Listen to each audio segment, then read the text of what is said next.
And welcome back. Here we are here at EICMA 2025 Yamaha booth.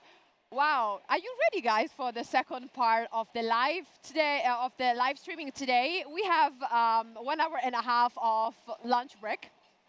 Did you enjoy your lunch break, guys? Because I got a little hamburger, and I had to, recharge myself because you're not ready for this segment of the live. When we prepared the script, we want to bring you the plus. I don't want to give you the main spoiler, but we want to bring you the real legend of this sport that will join us in a few minutes. So guys, stay tuned and be ready. Drop comments on the chat, drop your thoughts, opinions, ask questions. Because we have Dan over behind the camera. They're gonna show me, the tablet with your questions. So we need you guys. For sure, we need you guys. And then in this afternoon, we're gonna have, we are ready. We are doing really live stream program. Together, amazing guys. Okay, you're not ready. You're not ready. That's 100%. You're not ready for that. But before to get into it, I want to mention a real important program that EICMA is.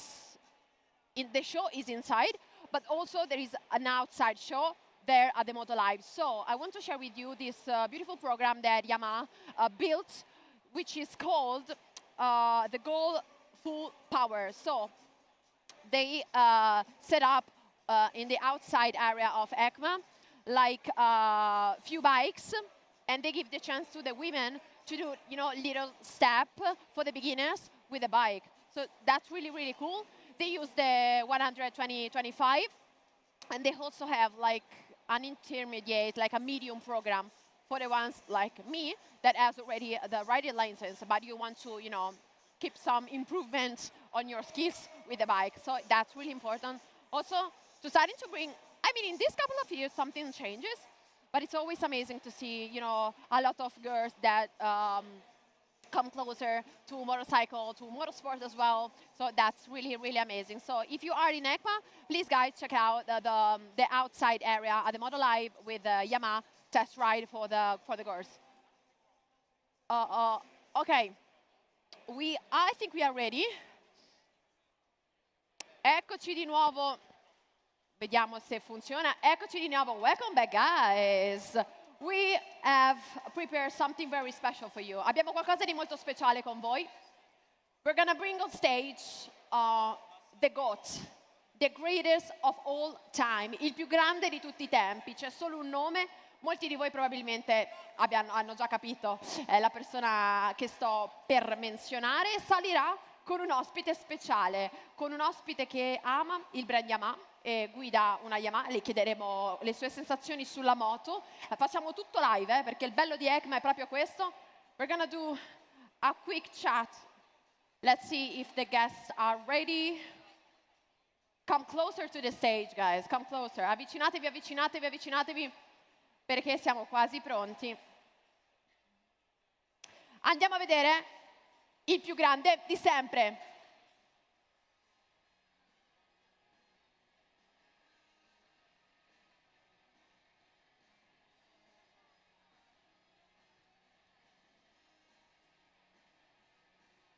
Please welcome on stage the greatest of all time, 50-time world champion, Giacomo Agostini with Rockets and Freddy. Welcome, guys.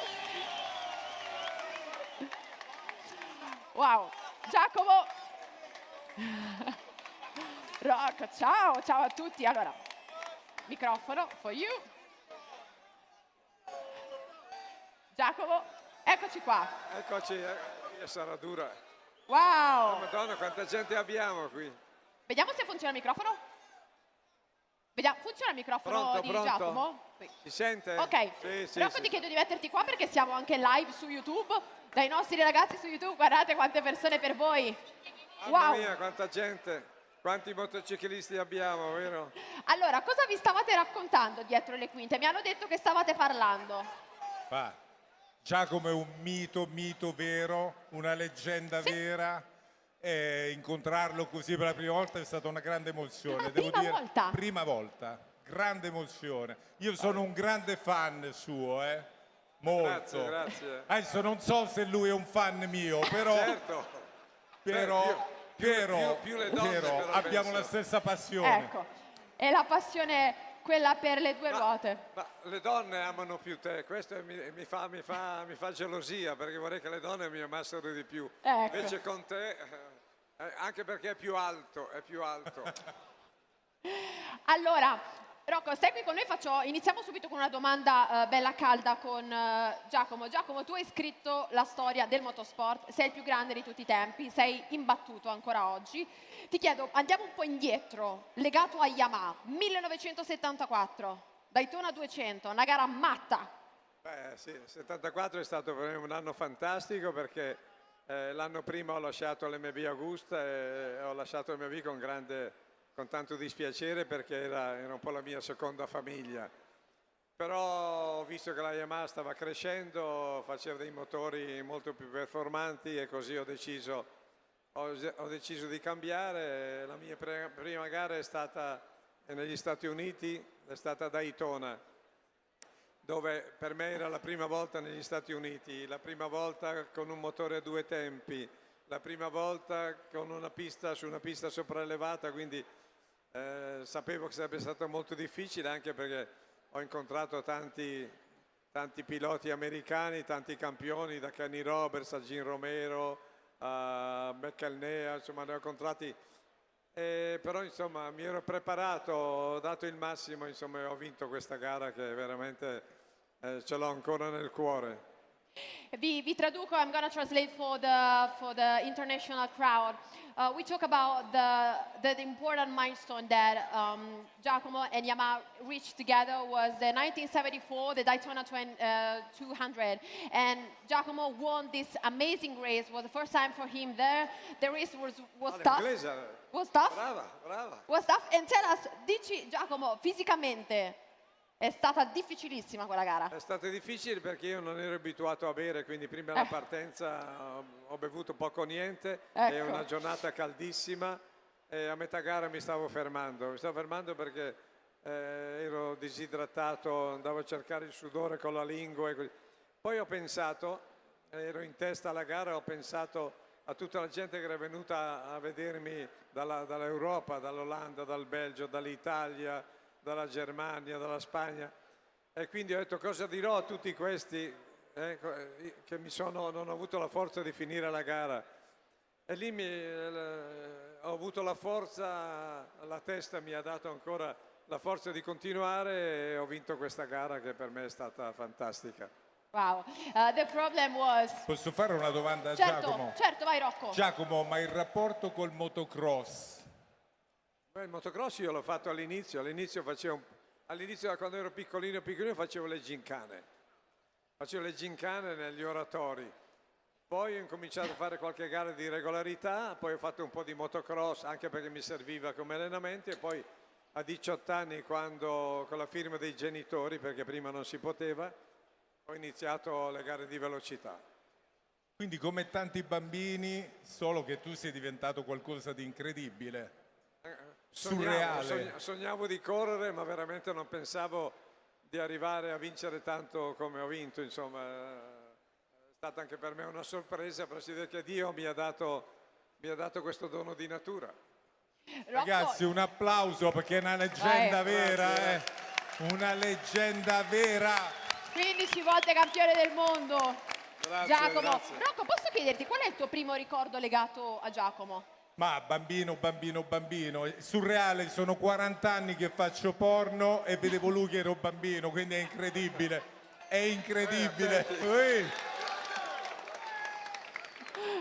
Ero piccolo. Ecco, eri piccolo. È diventato grande.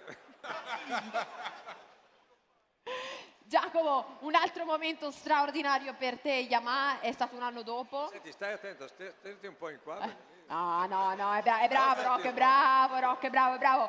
1975. È bravo, ma c'ha ragione, non ti avvicinare troppo, perché vado in automatico. Ecco. No, ma facciamo, io normalmente aprivo la bottega, il negozio dal lunedì al giovedì e lui invece fa dal giovedì sera fino alla domenica. Ecco, orari diversi, Rocco, orari diversi. Giacomo, 1975, cos'è successo? 75, allora nel 74 poi dopo Daytona con la Yamaha ho vinto il primo titolo e quindi sono molto felice di aver dato alla Yamaha il primo titolo di campione del mondo e poi nel 75 ho vinto con la 500, quindi sono stato il primo a dare alla Yamaha il campionato del mondo, quindi tra poco passo a ritirare l'assegno. Bravo Giacomo. Rocco, ti faccio una domanda, il tuo legame con Yamaha, ti piace? Ma io sono uno yamaista vero, autentico. Facciamo un applauso. Ho sempre avuto Yamaha, sempre. Bravo. Allora, la Ténéré nell'80 mi sono rotto tutti e due i gomiti. Purtroppo, sfregavi per terra. Purtroppo, però non mi ha fermato, avevo 19 anni e un anno dopo ho detto se non potrò andare in moto farò un altro mestiere. Devo dirvi che i gomiti non mi servivano e me la sono cavata bene, ma non ho mai mollato la Yamaha, mai. Questa è stata la costante. No, Sei per fedele, me è la base. è un uomo fedele, vedi? Sono fedele, bravo. alle moto sì. Alle moto, sì. Beh, è già qualcosa, Attento, devo dire. Attento che c'è tua moglie qui. È là. Che ti controlla. È già qualcosa. Giacomo, hai raccontato le tue storie in diversi libri, però è appena uscito un nuovo libro. Vuoi raccontarci qualcosa? Beh sì, dopo diversi libri, 2 settimane fa è uscito un altro libro, Ago la leggenda, Ago le vittorie. E fra l'altro tra mezz'ora saremo alla Federazione Motociclistica Italiana dove appunto presenterò il mio libro che appunto è uscito da 2 settimane. Quindi saremo al padiglione 5, credo sia, al padiglione 5. C'è un aneddoto che ci vuoi raccontare? Ma ce ne sono tanti, racconto tutta la mia storia, da quando sono nato, da quando facevo le gincane, da quando ho vinto i miei titoli fino alla fine, fino ad oggi. Ma Rocco, tu sei mai andato in pista con una Yamaha? Ti è mai capitato? Come no? Come no?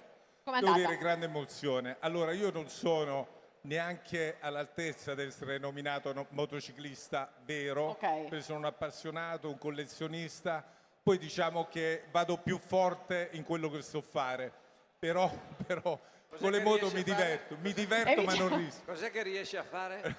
Ci siamo capiti, L'ho fatto anche in moto, andando in moto. Anche andando in a moto. Corso Francia, Roma, c'è pure un film che lo testimonia. L'hai mai fatto in moto, Giacomo? Allora, dammi perché effettivamente in moto l'ho fatto anch'io. Bravo, quello immaginavo.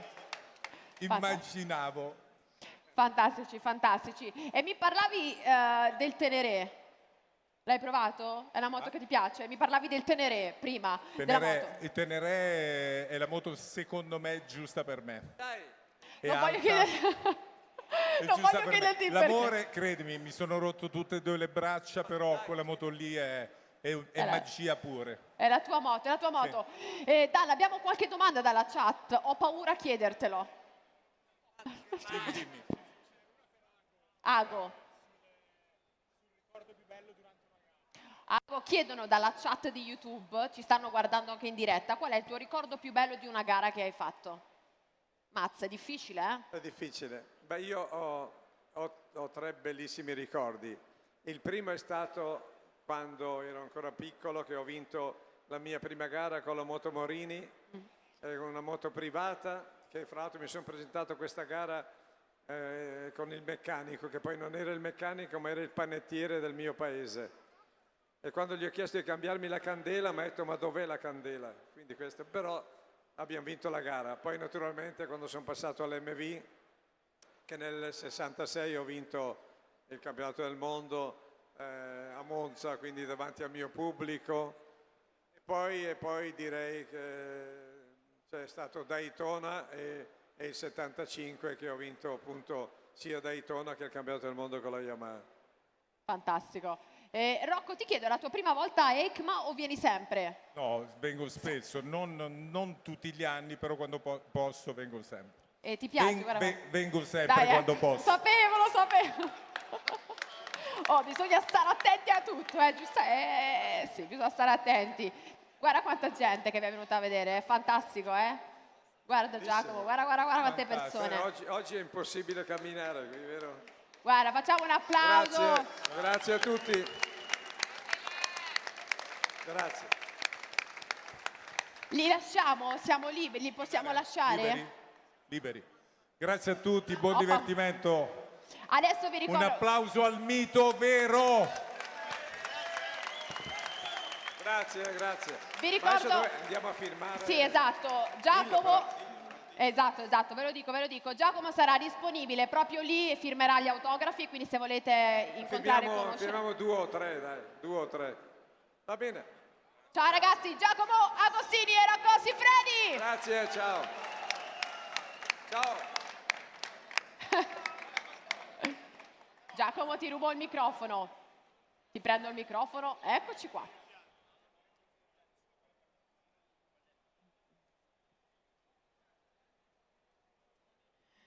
Wow, guys, back in live. This is the, real life of live streaming.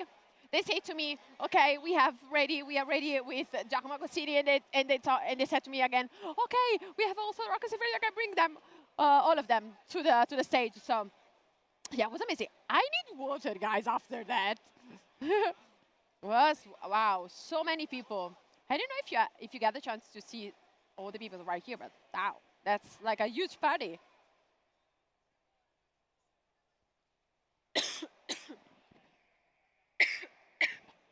Real life.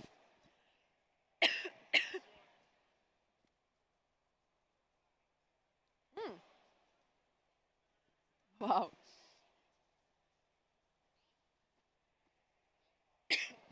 Okay, guys. I don't have even the time to reconnect myself because we have some other riders that are going to join us in live. And wow. Wow.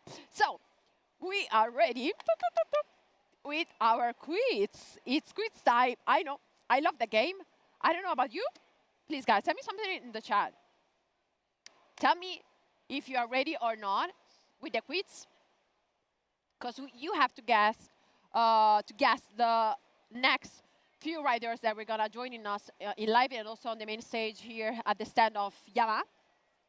I have to tell you, this quiz is particularly difficult and tough because it's specific championship, very specific. But they really have a great season this year. I mean, maybe an unforgettable one. Super unforgettable one. I don't remember if I've shown you this morning their bike, because we have their bike on the stand over there in the super sport segment and area. But by the way, we're gonna meet them in a few minutes. So let's go with the first. Oh, we're talking about 3 riders. So the stage is gonna be full of people. I don't know where to fix them in the space, but we figured it out. Don't worry about that. So 3 riders. And if you think about the lineup, maybe you already understand the championship. Just to know. Let's see in the chat. So, first clue of the first rider.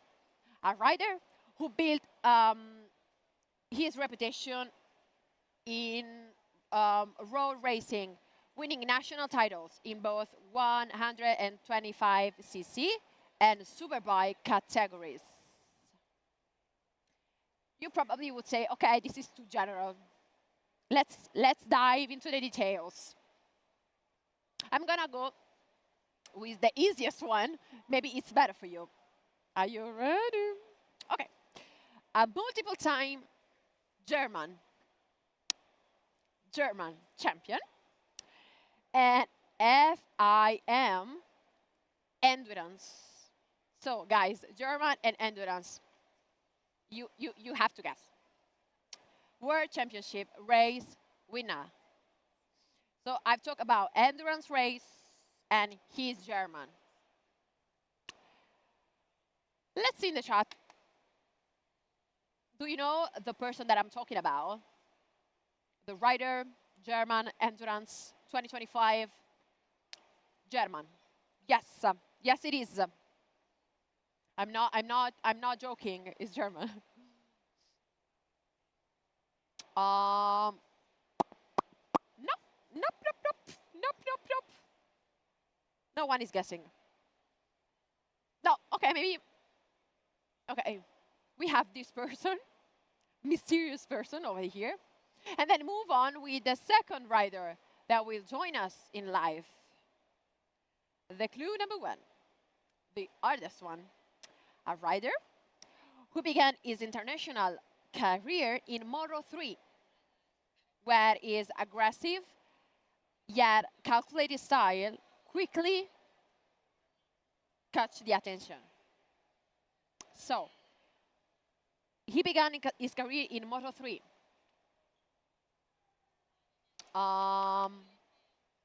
Did you guys think about the rider?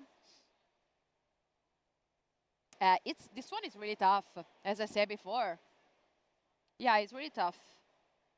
But I promise you that those guests are amazing. They achieved so much this year, and I really love the categories in there are competing, because I can say that one. I went to the circuit where they race this year. I mean, they race there every year because it's one of the most iconic circuit in the world, talking about 4 wheels, 2 wheels, whatever, and it's Le Mans. Guys, have you ever been to Le Mans? Let's see in the chat. Wow. Yes. Come on, guys. Okay, you guys. Oh, well done to Jonathan. Jonathan, well done. Well done, Jonathan. And also Ale. Guys, yes, you got it. We have Marvin Fritz. We're going to have Marvin Fritz. So if you're going to have Marvin Fritz, guess the other riders. I mean, it's easy. It's easy, guys. It's easy. Okay. By the way, let's move on. Let's move on. Let's move on. Okay. So, clue number 2, the easiest one for the second rider that you need to guess. No, for his precision and determination in 24-hour races like Le Mans and Spa. So, if we're going to have Marvin Fritz, who's next? Guys, who's next? I'm going to ask something about Le Mans, because I think it's one of the most beautiful and insane track out there. Not just because, you know, the atmosphere inside, I mean, the races are amazing, but also the atmosphere outside the track. I mean, outside the circuit is unbelievable, because you actually stay awake for 24 hours.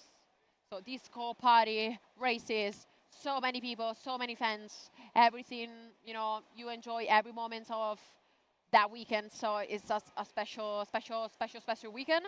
I went there not for the EWC, but for the WEC, so the hypercar. And it was, wow, it was one of the best experiences that I had in my life. I did twice. So I'm, if you need some suggestion to go to Le Mans, ask on the chat.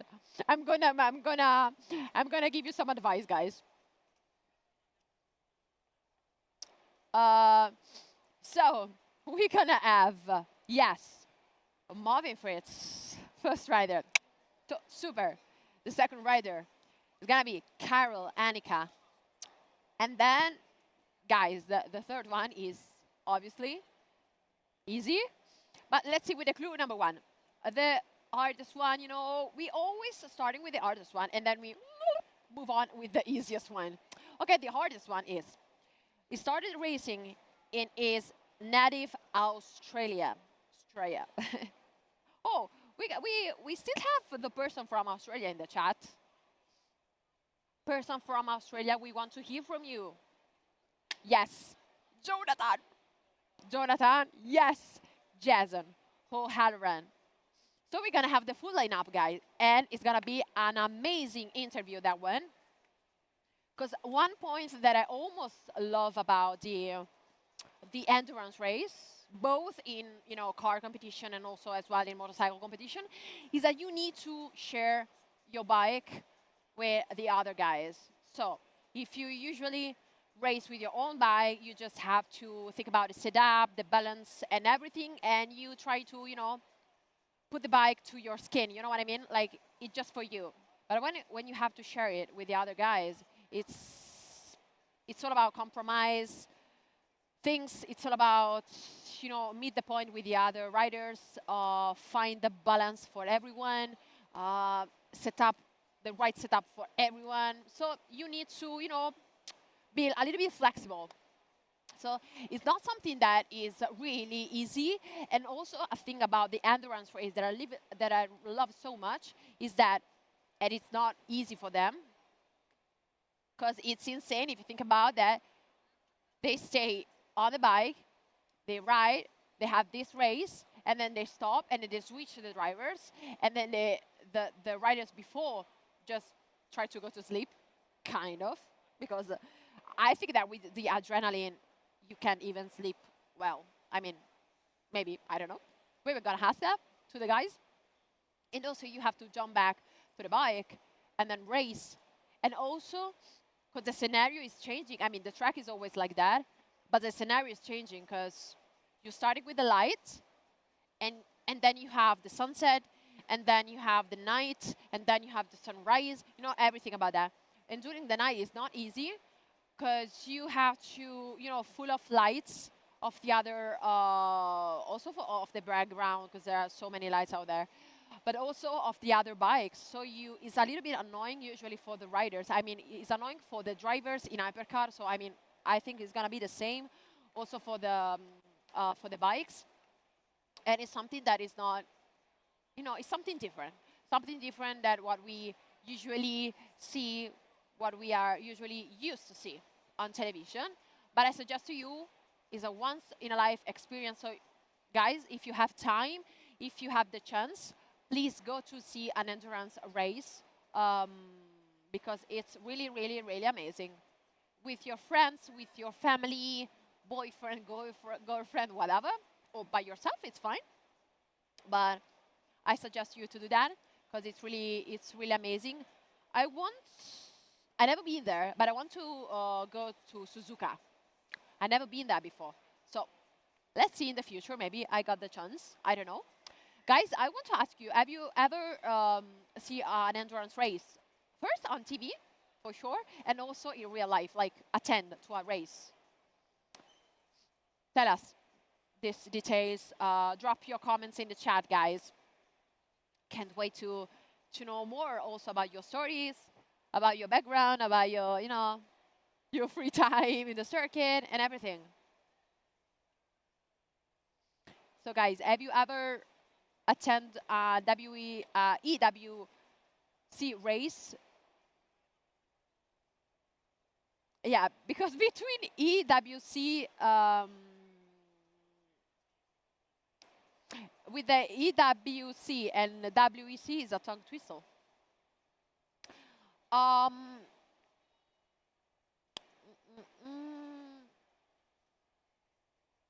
Okay, you're asking guys about the Ténéré. This morning we had a chance to go to the Area A, sorry, where there are super sport, adventure, and also the off-road here, the 70th anniversary. Yamaha just dropped the Ténéré 700 World Raid. We talked about that this morning. And as always, as I said before, if you need any kind of information about the models, about the other models, obviously we are not talking about the whole range, the old models, because we don't have time to do that. We just focus on some specific models, the new brand models or historical one, So if you need any kind of information, you can ask and you can watch and you can, discover everything and check it out everything on the website. So that's for sure.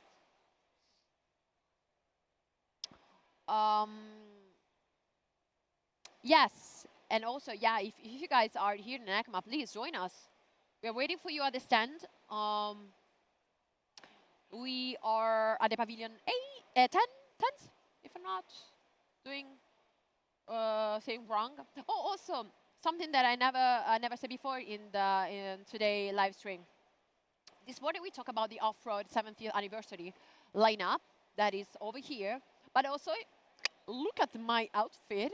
We have, I mean, in the booth, but also on the website, you can have the capsule collection of the 70th anniversary. But they say to me that the guys are ready. So we are ready.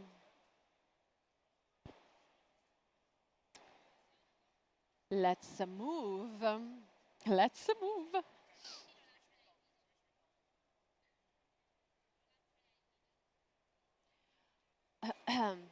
It's not working? Yes, no. 1, 2, 3, okay. Are you guys ready to meet our new guest on stage? Let's see who's next.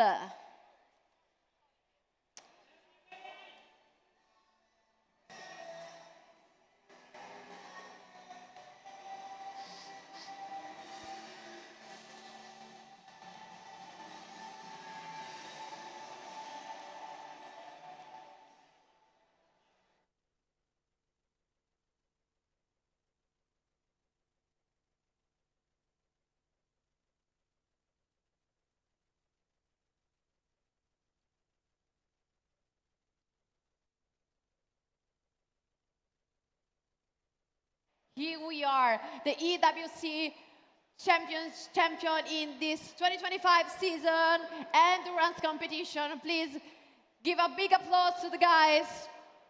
We have Marvin, Fritz, Karel, Hanika, and Jason Hoholaran. Guys, wow. Ciao, ciao. Ciao, come state? How are you guys?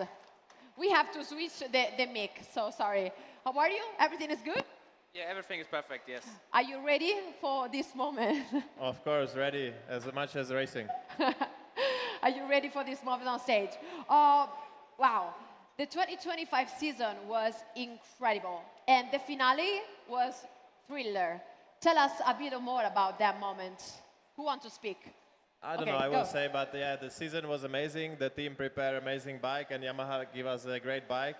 We start the season amazing in Le Mans, where we get the victory in a crazy race, crazy condition. And yeah, every race we keep going, and the finale was crazy. We were a bit lucky in that terms, but we finished the races, and yeah, we won the championship, so super happy.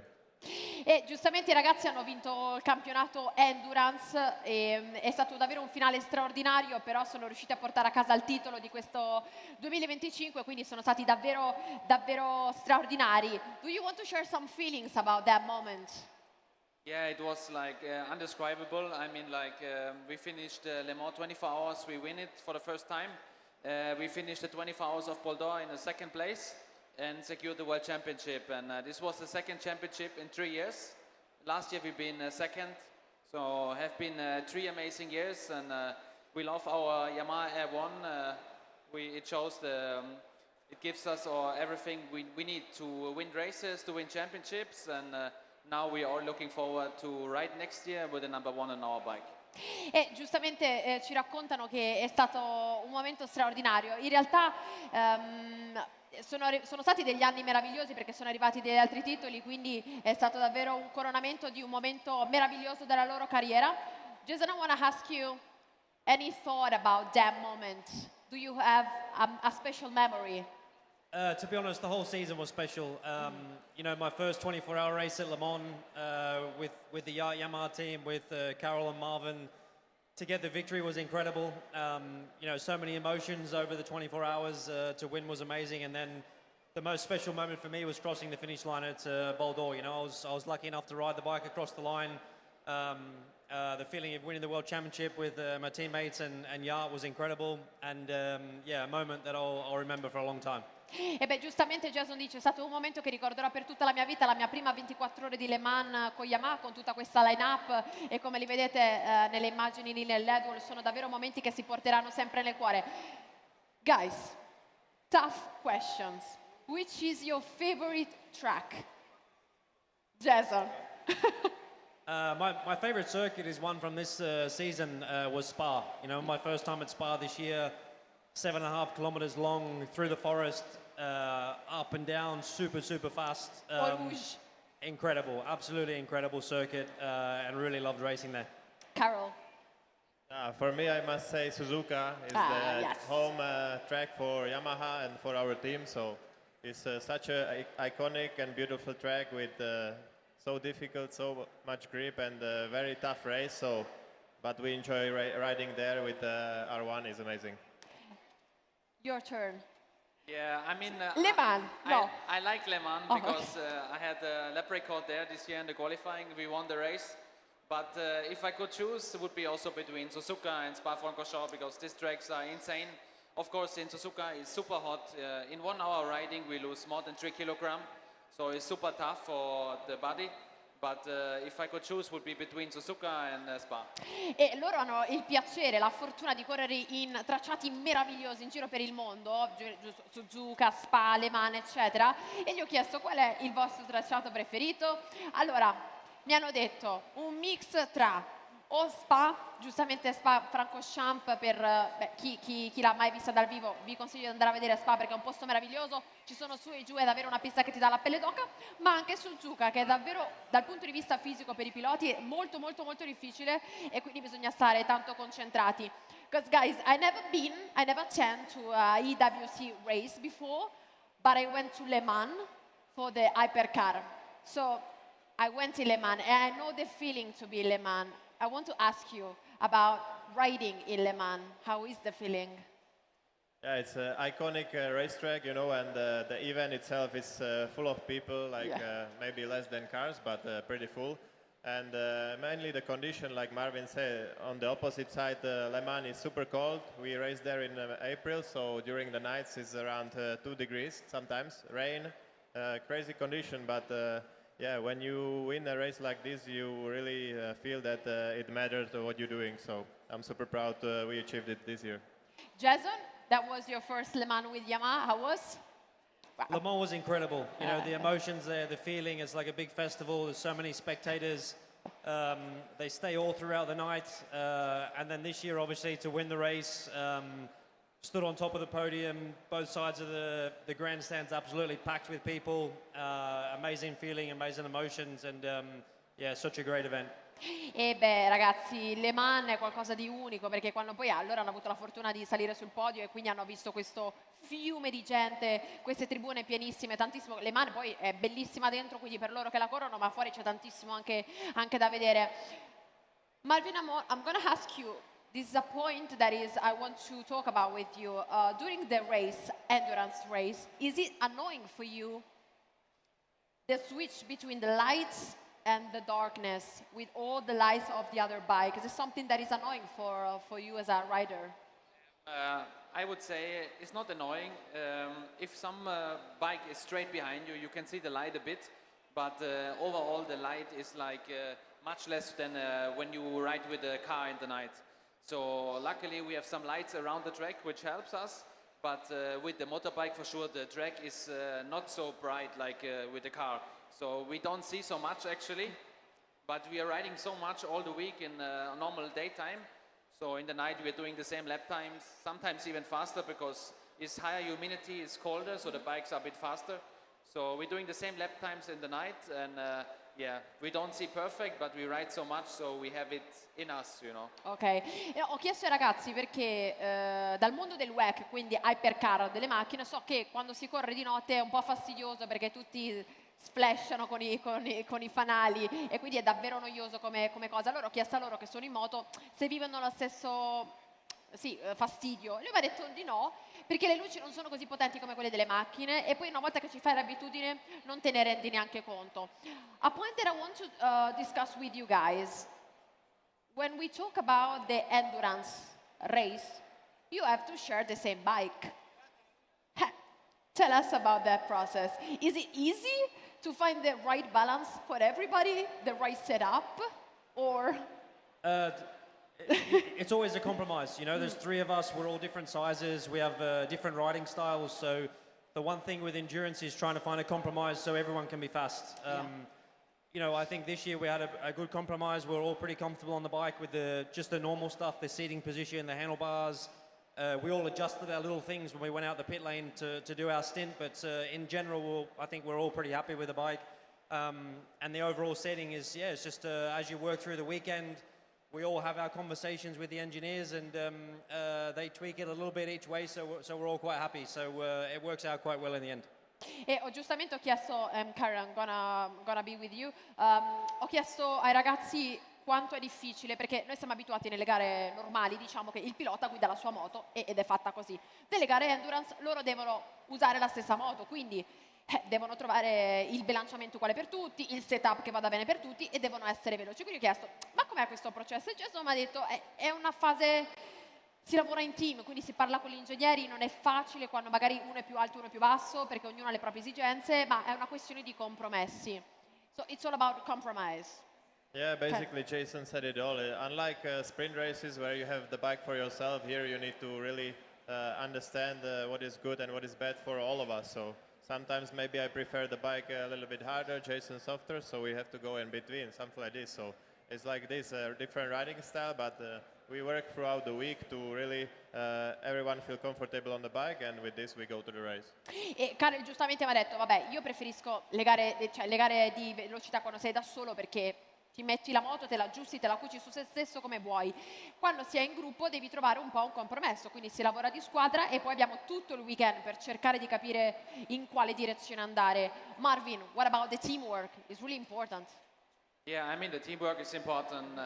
When you race sprint races, World Superbike or MotoGP, the biggest competitor is your teammate, because you have the same bike. But with us, we share the same bike, so we need to help each other, because if Karel is faster in some part or Jason, we compare the data and we help us to be faster, because if Karel is faster, it helps all the team, you know, same with me or with Jason. So we learn from each other, we help each other, and I think this is what makes us so strong. And that's why we won the title again this year. Dan, abbiamo ancora tempo con i ragazzi? Dan? Abbiamo ancora tempo? Facciamo ultima domanda, poi li lasciamo. Ok, one last question. I want to ask you the first thought when you won the championship. Your personal thought. With you in your helmet. The stress went out, you know, because we had the emotional race. After 24 hours you don't sleep, so you are a little bit stupid in the brain. So you don't really realize, but yeah, it was just relief to get it, because for me and Marvin it was a second time, so we really enjoyed, and it was a special more for Jason, so we're really happy to achieve it this year. E gli ho chiesto il primo ricordo e il primo pensiero quando hanno vinto il campionato quest'anno, e Karel mi diceva, beh, per me Marvin è stata la seconda volta, quindi siamo felici che c'era anche Jason con noi, però è un bellissimo ovviamente traguardo, è quasi un sollievo quando metti così tanto impegno in qualcosa che fai. Jason, your first thought. You in your helmet. Yeah, for sure. I had tears in the eyes. You know, it was an emotional moment. You can't explain the feeling when you cross the finish line, you know, especially after 24 hours of racing. The way the race finished, you know, the last 30 minutes was super intense. There was a lot going on. You know, I said I rode the last stint. It started to rain. You know, there's a little bit of rain. We're on dry tires. We knew we just had to get to the finish line. So, yeah, incredible emotions. And hard to explain the feeling, but amazing feeling, you know, amazing feeling. E Gesù diceva, è una cosa che non puoi neanche spiegare. Tra l'altro arrivare a passare la linea al traguardo c'era anche un po' di pioggia, quindi c'era un po' quel brivido del chissà cosa succede, però è un'esperienza davvero meravigliosa. Marvin, for you, your thought? Yeah, like my teammate said, you cannot describe this feeling. Every single person is working their ass off all the season, don't sleeping for more than 40 hours, because the Saturday started in the morning, you know. Races in the afternoon till Sunday the afternoon, so everybody is tired, but working more than 100% all the year. So it was a big relief, and yeah, a big thanks to all the YART team, all Yamaha for the big support. And this shows, I mean, the race is finished when there's the checkered flag, and you need to finish the race. So we finished both 24 hours, and that's why we won the championship. Wow. The chat guys from the YouTube live stream are asking you the feeling at Eau Rouge Spa. When you go there, you have like the something here. Yeah, Eau Rouge is incredible. You know, you can't explain the elevation until you see it in person. Wow. On the motorbike, you enter in 6th gear, back to 4th, and it's so fast. You know, through the left, right, and then left up over the top. Fully compressed in the middle, and then as you go over the top, the bike lifts back up. One of the best feelings you'll have on a motorcycle. Incredible circuit and an incredible part of a racetrack. Karel, yeah, the same. Of course, one of my favorite corner in the world, and yeah, you have to be very precise because, of course, on the bottom you see everything, but Actually, when you you can go on see. the top, you cannot see, and Yeah. you have to be really precise with the line because there is a curb, and you need to just go next to it to really have a good lap. So you need the time to understand how to make this corner, but when you hit it perfect, the feeling is amazing. Marvin, you have to trust the process over there.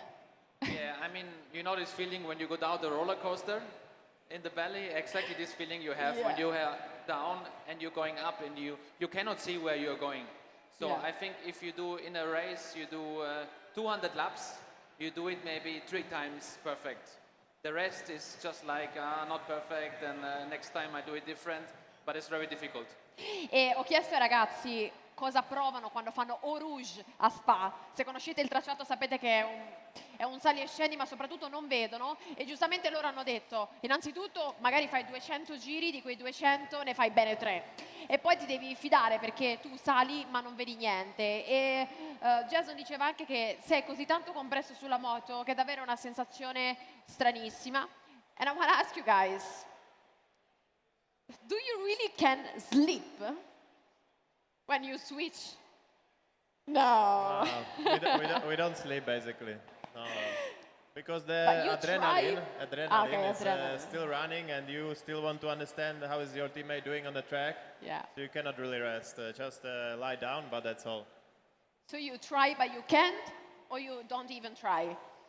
I don't even try because it doesn't make sense, and I prefer to stay awake. Otherwise, happened to me in the past that I fall asleep, and then when I went back out You're on the not track, I focused. was dizzy and not focused. So, for this reason. Jason, for you it's the same? Yeah, exactly the same. It's you're trying to get as much rest as possible, but not actual sleep. You know, it's when you're off the bike, you're just trying to stay calm, get as much food in as possible. You know, have the massage, the physio. But we're also watching what our teammates are doing on the track. You know, watching the race and seeing where we are. So to sleep is would be really difficult. You know, yeah, really difficult. But we get a small bit of rest. Marvin, the secret is to stay awake. Yeah, I mean, we're eating something, we are having a massage. Yeah. And I'm always afraid if I fall asleep, somebody wake me up, and it's just 5 laps to go, and I need time to get ready, to have my leather suit, the tape, and the hair plugs, and everything. So I'm afraid to fall asleep, and somebody wake me up. Too short time before. E ho chiesto ai ragazzi, ma durante le gare endurance dormite o non dormite? Perché sapete che si devono cambiare. Loro mi hanno detto no. Non si riesce a dormire, un po' perché sei in ansia per vedere quello che fanno gli altri, quindi devi vedere. Un altro anche perché Karel diceva una volta ho dormito e quando mi sono svegliato non ci capivo molto, cioè non ero così concentrato, di conseguenza stai sveglio, te la fai tutta e poi chi si è visto e quando tocca a te sali in moto e dai sempre il gas come sono abituati a fare. Dan, possiamo liberare i ragazzi? Grazie ancora, thank you guys, thank you once again. Grazie. To the AVUC World Champions 2025, Marvin, Fritz, Karel, Hanika, and Jason O'Halloran. And they're gonna have, guys, I'm gonna ask to the Yamaha crew, the signing session, right? Okay, so you can meet the guys over there, I think, over there. Yes, for the signing session. So enjoy EICMA, guys. Grazie ancora. Grazie ragazzi.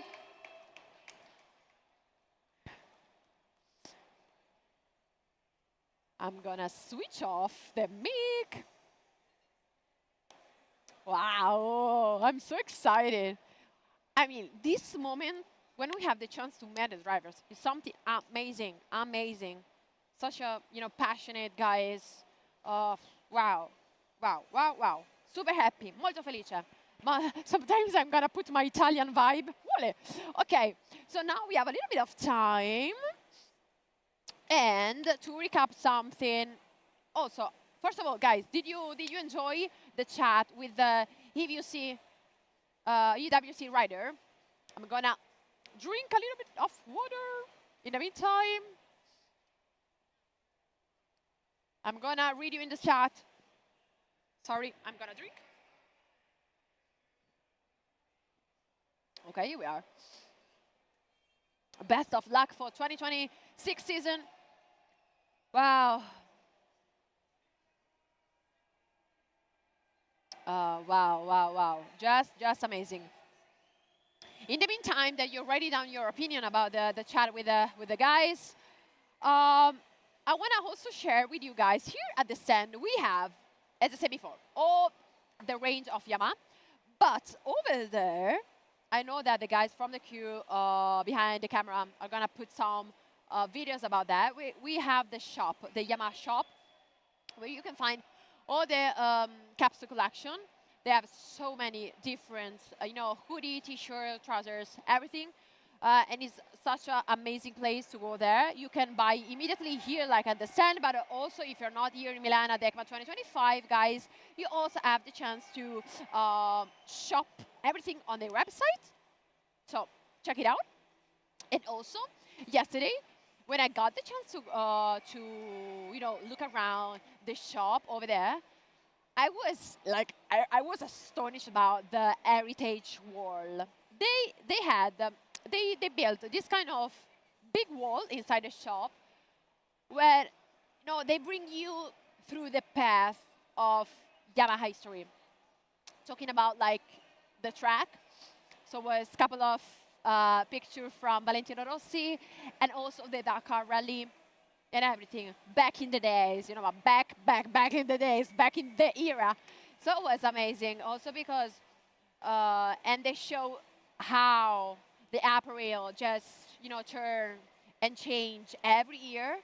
So that's really, really, really amazing. As I said before, I got right now I have the t-shirt for today. Tomorrow I'm gonna have a different outfit, so be ready for the one.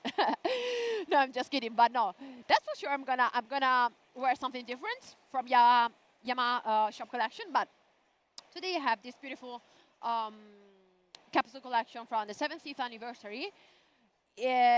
As we showed before, is white and red, linked to the past of the Yamaha, and is matching perfectly the off-road range that I have in front of me. So I have the perfect outfit to go out there at the MX track and have fun. And then we have, because it's too hot inside, I have to be honest. If I go outside, I'm gonna put the hoodies on because here in Milan, I mean, it's not winter, autumn, but okay, we have this. I'm gonna wear it. I'm gonna wear it. So I'm gonna show you.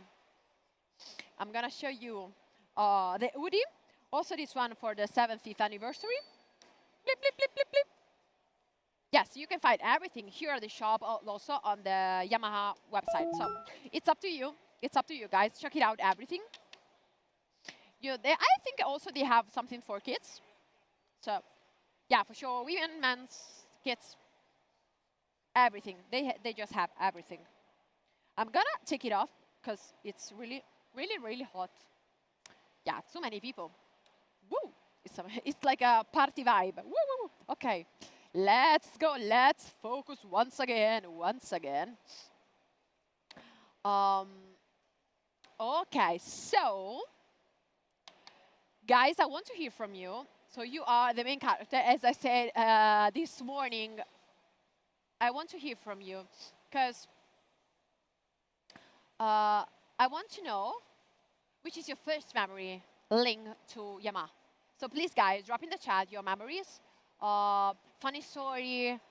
Maybe the first time that you have the chance to try a bike from them, or maybe I don't know, you watch a race because your favorite rider is from Yamaha. I don't know, from Yamaha lineup. Everything. In the meantime, I'm gonna share mine.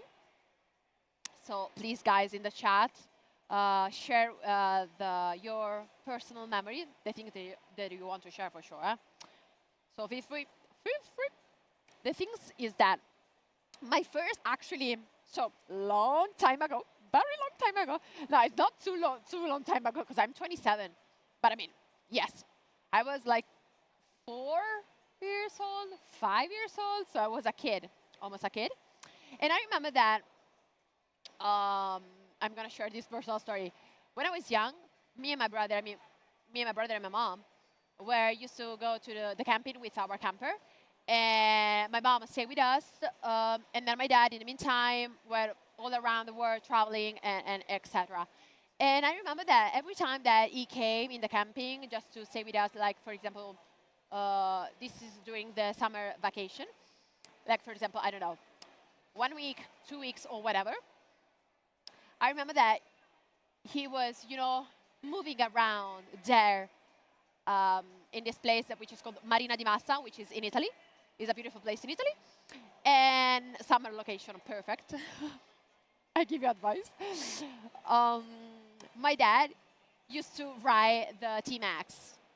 And I remember that I was too young to jump on the bike with my dad. So I was there. I wished to do something with him, but I was too young, and I couldn't. And I remember that my brother, which is 3 years older than me, just got every time the chance to move around in the city center, in the camping, around at the Marina di Massa with the T-Max with my dad. So when I saw the T-Max here at the stand, I was like, wow, what a journey, what a moment. And also because for me, was something that I wanted to reach, a moment that I wanted to share with my dad, but I couldn't because I was too young. And that, when I grew up, thinking about Yamaha, I'm Italian, guys, so I have to be honest. The first thing that I just came to my mind is Valentino Rossi. Come on, that's for sure. And then, do you want to give me the fazzoletti? Do you want to give me the fazzoletti? Okay, guys. I don't need them, but I will take it. Okay, because sometimes Okay, I'm gonna squeeze my nose. Okay. Live stream, ole. Okay, it's a gift. It's a gift. Thank you guys so much. Oh, a blue Yamaha. And what I'm saying, yes, thinking about the Yamaha is something linked to the racing life. So, Valentino Rossi for sure. One of my favorite riders of all time in that moment when I was in my adolescence was Andrea Dovizioso. We're going to have Andrea tomorrow. Yes, it is. It is real. Is it happening tomorrow? So it was amazing. Guys, if you have some memories with the Yamaha, please share the story. So, what's the weather in Milan? Guys, I mean, it's fine. Sunny maybe, I don't know, because we are inside the booth. Where can I buy, where can we buy the shop? Everything that you, like for example, this one or the hoodies, you can buy everything on website, Yamaha website. I mean, if you are here in real life, actually in EICMA, here at the stand also. But if you are at home right now, on the website, yeah, no problem about that. Ago, first memory, wow, Ago, so you enjoyed the moment before. Sorry guys for my position, like it's not super nice to see maybe on camera, but I'm gonna be a little bit more like that. Oh, I used to watch Valentino Rossi racing in Yamaha with my grandpa. That's so amazing. I've heard, and I have this kind of memory too, of, kids with grandma, kids with grandpa, kids with the mom, kids with the dad, sharing the same passion. Or something, I mean, motorsports may be something that someone just share with you, and you just, breathe this kind of, passion, and then you move on in your life, following and, watching the races. So I love that comment. My dad used to take me to the school on the 2013 Yamaha YZ. Wow. Good memory, that one.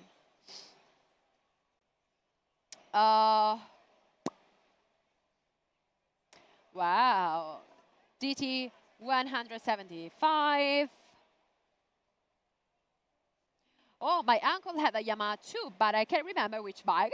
It's fine. You can see every bike Every bike's from Yamaha on their website. Dovi. Dovi. We're going to have Dovi tomorrow. Be ready. Put your alert. Put the ring, everything. I don't know, the alarm.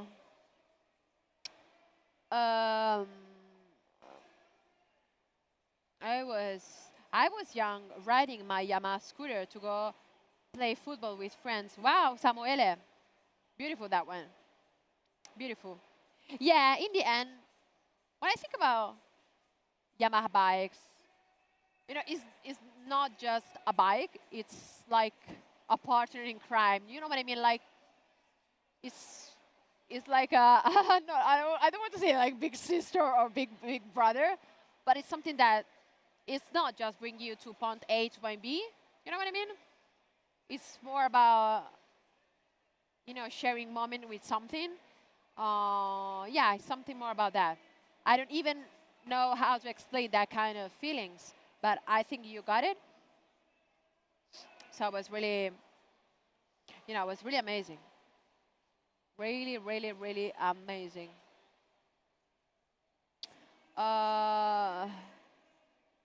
Yeah, it's not about the bike, it's about the friends you make riding it. Yeah, yeah. Also, as Francesca said before, sometimes they say you go to solo travel, solo adventure, but then during the trip and during the road, you're gonna meet so many people and sharing moments, sharing laugh, sharing, you know, bad moments as well.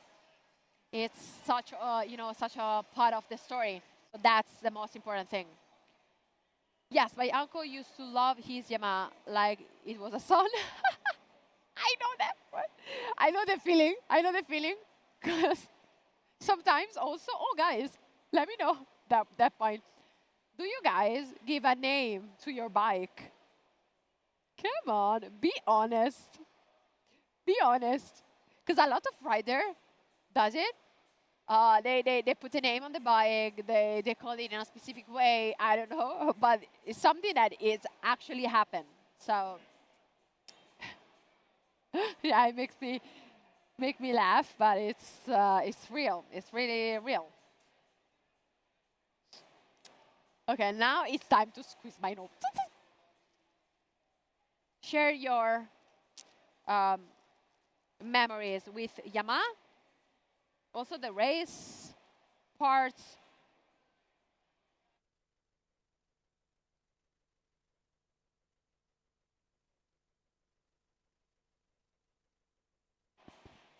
Welcome to real life. My bike is called Thunder.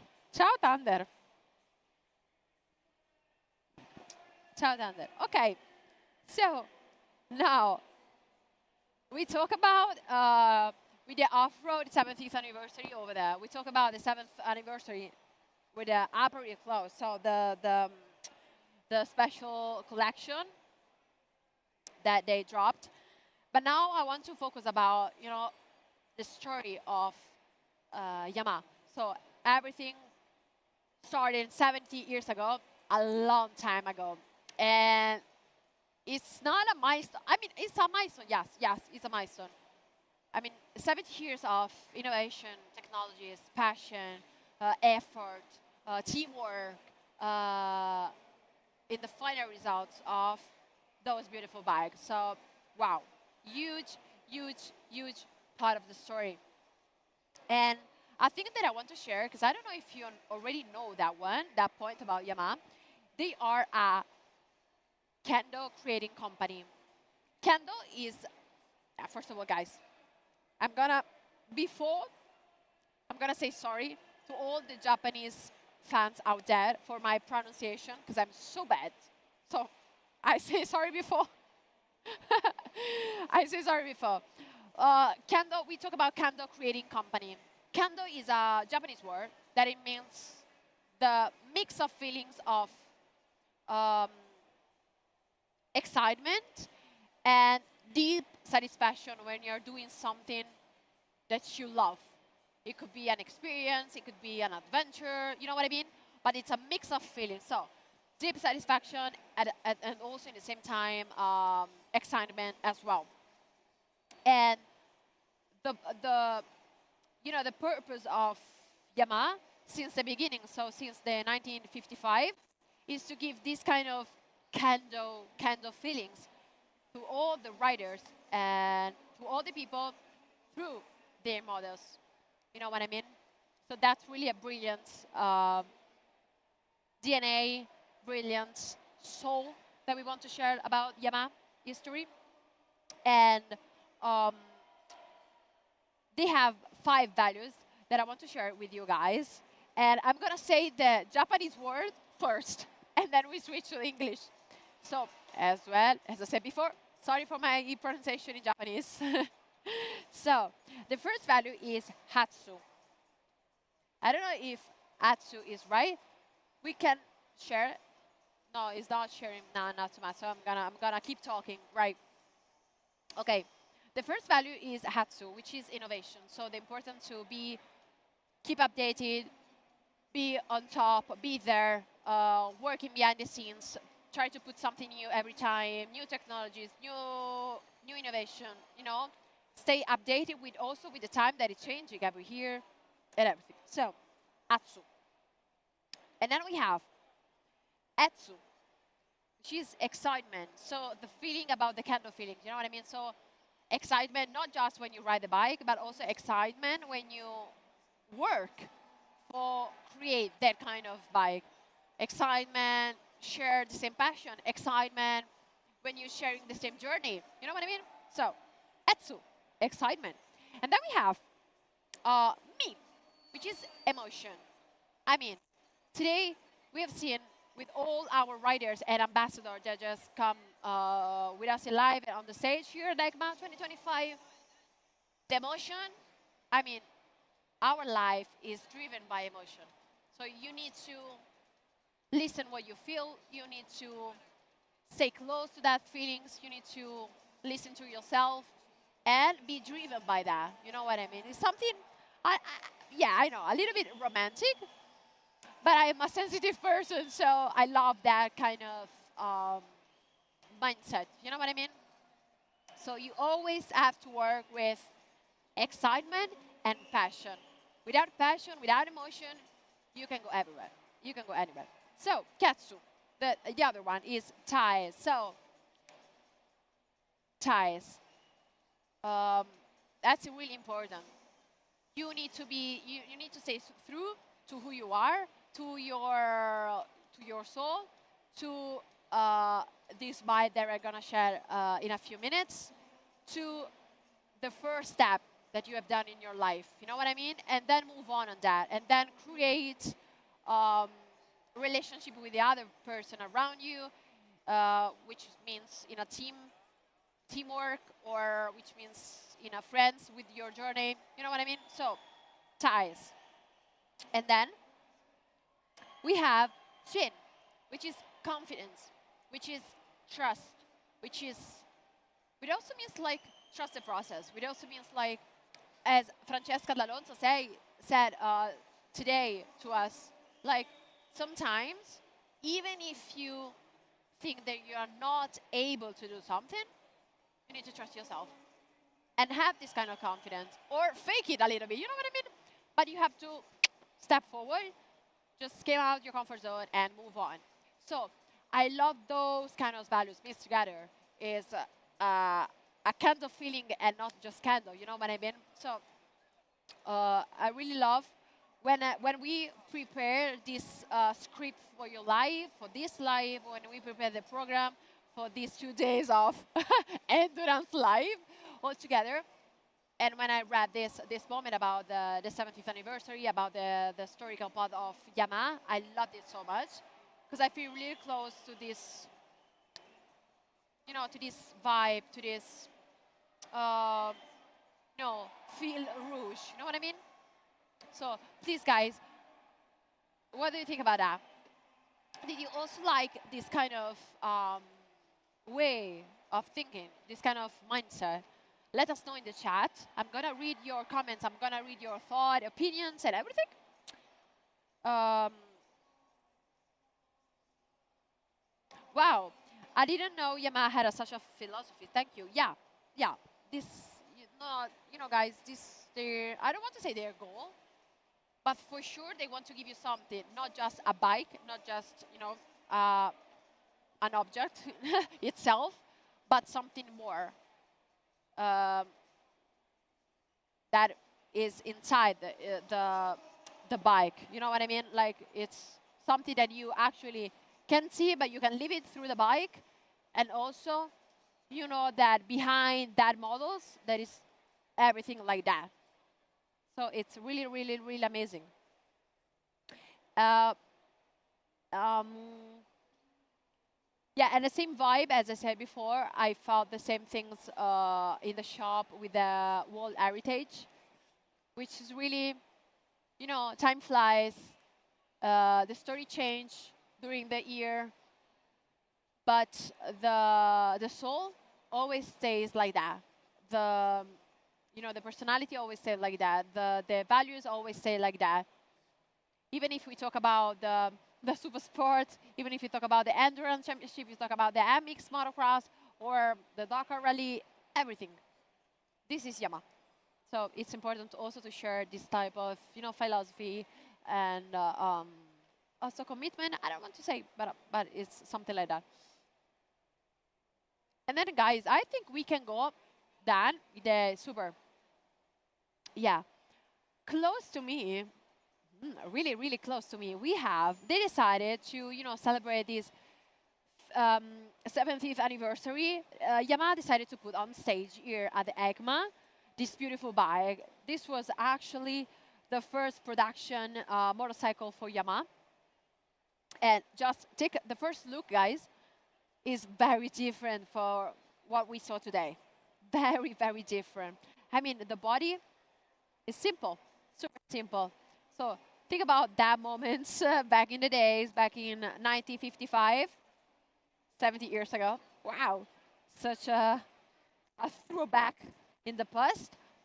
But the bike was something very different from what we saw today. I mean, I have the YA1 here and over there the Super Sport. So, wow, the difference is huge. This bike was super important also because at that time, all the bikes were black. So it was something, I can go. Okay, they say me, Carolina, come closer to the bike. Guys, I'm going to go that. Okay, so the thing that if you take a look, the first look, at that time, the bike used to be all black. So imagine, try to imagine the atmosphere. Everything were black, and then they drop the chestnut, the chestnut red. So this was something very, very different and attractive to the time. Something different place to the market, and for that reason, this bike was popular as the Red Dragonfly. Love the name or surname, or whatever. I love that one. And it's really, dark chestnut red. And the funny thing is that when they decided to put that on the market, the price was really high for that moment, economic moment back in the 1955. But despite the high price, guys, listen, they sold in 3 years 11,000 units of YA1. So 11,000. Wow. So if I think about the Yamaha story, they just begin in the best way they could. You know what I mean? So the right motorcycle for the moment, different from the other that you saw on the market, and they got the chance to sold everything with that one. And this bike also was really successful, guys, because this bike won the 3rd Mount Fuji Ascent Race in July 1955. So the same year, they dropped the bike, and then the same year was won the race. Plus, sweeping the top 3 places in the ultralight class of the first Azama Highlands race later that year. So it was both performance on track, but at the same time, perfect with the comfort, perfect with the demand of that moment, because they sold 11,000 of units in just 3 years. So, wow, was amazing. And from that bike, they tried to build, and they built throughout 70 years of story, everything that you saw here and that you keep seeing here at the Yamaha stand here at EICMA. So it's just amazing. And the funny thing is that everyone here at the stand, for sure, take a look to all the segments that we have in front of us. But everyone just came here, take a look to this beautiful model. Because it was actually the starting of everything. So it was, yeah, it's really, really, really insane. But I mean, the shape is so different. The shape, the body, the frame, so different. But it was just amazing. It was just amazing. Did you guys ever see that bike before? In real life, or also in pictures? Same way.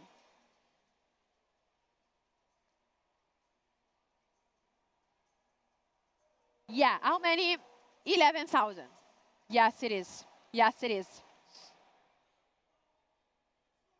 Yeah, that bike looks like it came straight out of a movie. Yeah, exactly. Yeah, imagine like this bike in the movie with a person riding.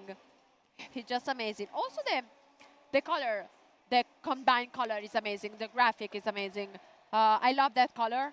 And also I love this kind of, you know, I don't want to say brown, light brown, guys. Over here, it, you know, mixed perfectly with the chestnut red there. So it's such an amazing bike, this one. And it seems so easy to ride. I don't want to jump because I don't want to damage it. but it seems so easy. Really, really easy, like for everybody. It seems why it's amazing. Yeah, sometimes it's not easy when you have big bike because maybe you're not feel so comfortable on that. It's such an easy bike. So that's the reason why maybe also they sold so many units. That's for sure. Yeah. Wow. I saw it in Yamaha Museum in Japan. Wow, Jonathan, tell us a bit more about that. I never been to Japan before, first point, but also to the museum of Yamaha. Tell us a little more about that. Did you like it? Did you enjoy it? When did you go there? How many years ago? Maybe this year. But how many years ago? Jonathan, I'm waiting for you.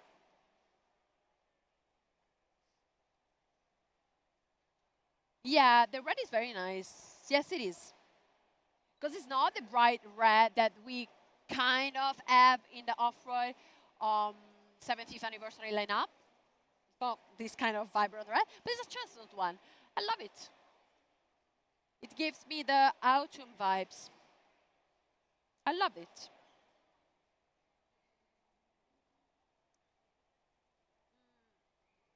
Yeah, okay, guys, we need to arrange a trip to Japan, to the museum, all together. I'm gonna book the van. I'm gonna book the van.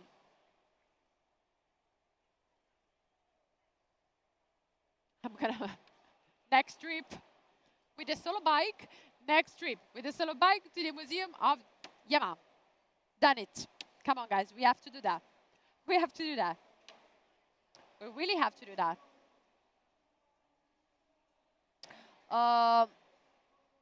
Was a two-stroke, the bike.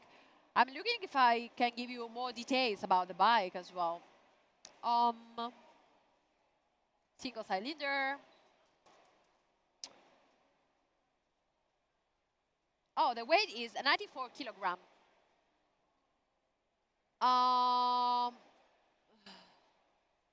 Do you guys want to move around in the booth? Because the booth is really full of people, huh? I don't know if this... do you guys want to see more about the booth?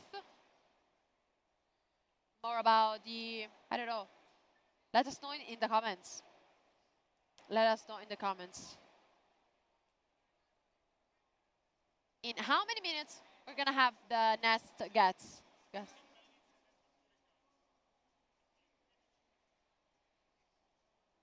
Maybe we have time to go.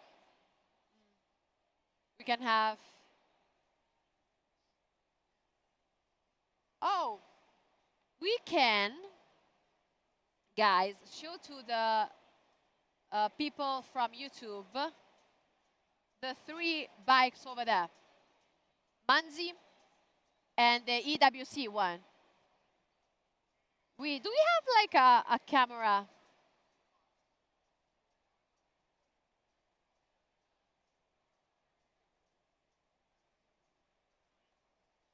We can do that. Live streaming, guys? No, it's too much. Do we guys have some videos from those bikes? Abbiamo dei video delle moto di quelle là? Di background non li avete fatti? Non li avete? Secondo me sì, eh?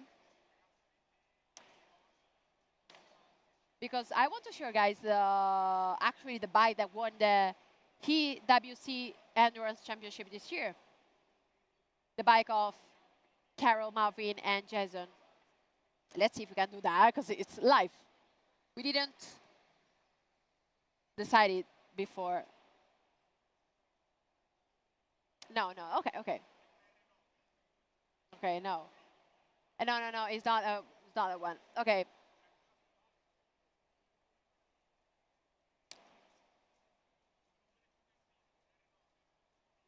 Sì. Ah, okay, super. We're gonna, okay. Yes, because I want to share the bike that won the EWC, because it's fantastic, because Yamaha decided to put the bike, the exactly bike that won the championship. And I mean, you're not here, but I don't know if you can see it. If you could just come to take a look to the bike here at the stand, you actually see the dirty spot on the front, and it means they use the bike, the 24-hour bikes for sure, and it's amazing. And then we have the other bike of Stefano Manzi. Maybe we're gonna have Stefano today or tomorrow. I don't know if you can do that. Maybe they bring him into the live stream all of a sudden. That's the good point of live stream. And the bike of Stefano, who won the first for him World Supersport Riders Championship this year in 2025. So yeah, then I decided to put the bike over there. So it's really cute and amazing. So people can really take a look closer to the details, to the graphic, to the new colors, to the dirt spots on the bike as well. So yeah, it's something really cool. I don't know if you can. Okay, they say me that try to, move here and there the people, because otherwise it's impossible to reach that's. Okay, and now they're showing you the Alessandro Del Bianco bike. We're gonna have Alessandro tomorrow, so be ready also for that. Tomorrow we're gonna have full life, guys. Tomorrow gonna be the last stint of the race, endurance race, so be ready on that, for sure. We're gonna also share the time, the start of light, the end of light. We're gonna also have like the lunch break as well, so.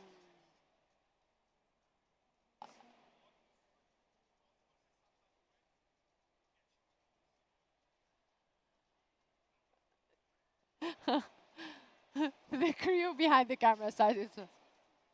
Okay, we are ready. Guys, we are ready. My favorite moment, as you probably know. It's time for the quiz. Quiz time. Okay, quiz time, because I'm so excited also for this next guest, because he competes in a unforgettable race. I never watched the race in real life. I mean, actually in the spot, in real life, there. But something very close that I did, I went to the Dakar last year. And we go to the Dakar this year as well. So if I say Dakar, guys, you probably understand, you know, the landscape, Africa Eco Race.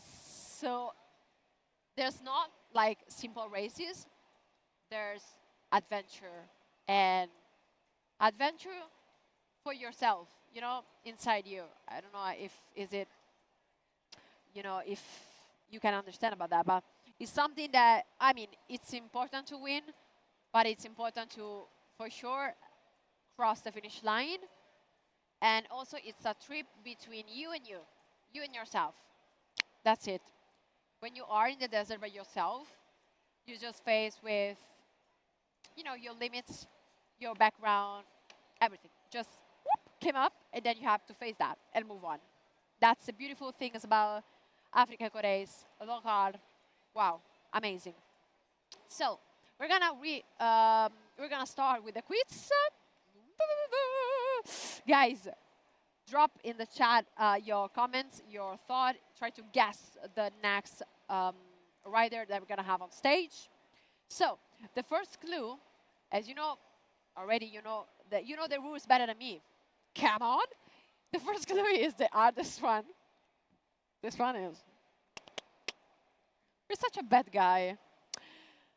We are so bad with you guys. So the first clue is the hardest one. Is this legendary rally raid rider began his career riding in trios and is a two-time international 6 days trial champion.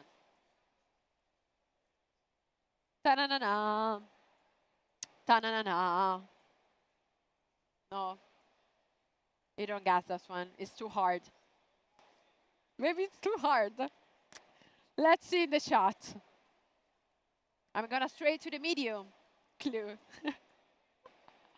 Medium difficulty. Let's go. No, it's not Manzi. It's not Stefano.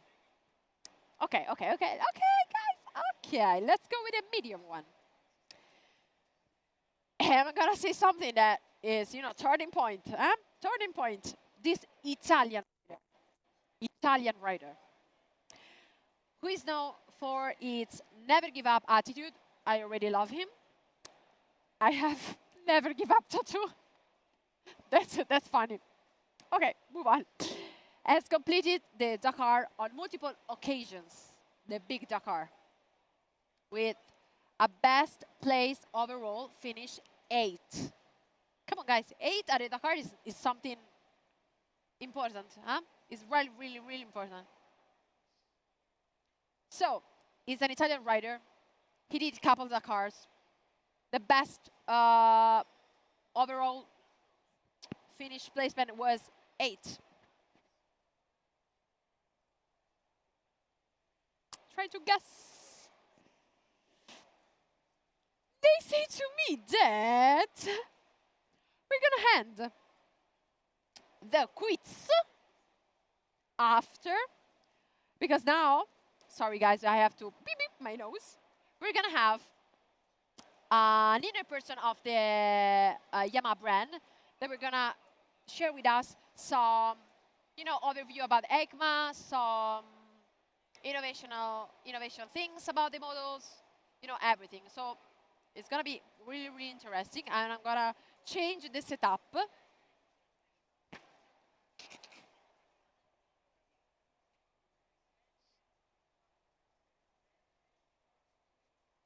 If you have done, if you want to bring the sgabello, if you want to bring the sgabello. Guys, in Italian, this one is gabello. White, as my t-shirt, for sure. New questions, live. You know, to put some spice situation. So but if you, is it blocked? Si blocca?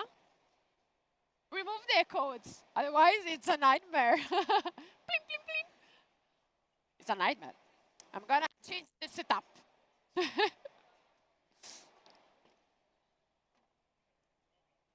No block. I'm gonna put maybe here. Gonna switch. I'm looking beyond the camera because something happens. I try to figure it out. Try to understand the situation. He's coming. They say he's coming. Well, we're waiting for him. So we're gonna have Andrea Colombi from Yamaha. Gonna have a beautiful chat. So guys, if you have any kind of question for Andrea, for EICMA, Yamaha, everything, drop the question in the chat. I'm gonna take the beautiful tablet, big one. I mean, the tablet is almost bigger than this table. But it's fine, it's fine. Let's go. Ah, there is a problem, guys, over there. We have to wait. Okay. We have to wait. So I have time to almost see the questions, because they changed the questions. Maybe a little bit. Okay. That's super. Guys, if you want to think about some questions about, Yamaha, EICMA, the future of Yamaha, future models, I don't know, everything. Just drop the and write it down the comments in the chat. I'm gonna read that to Andrea, and Andrea is going to be explaining everything.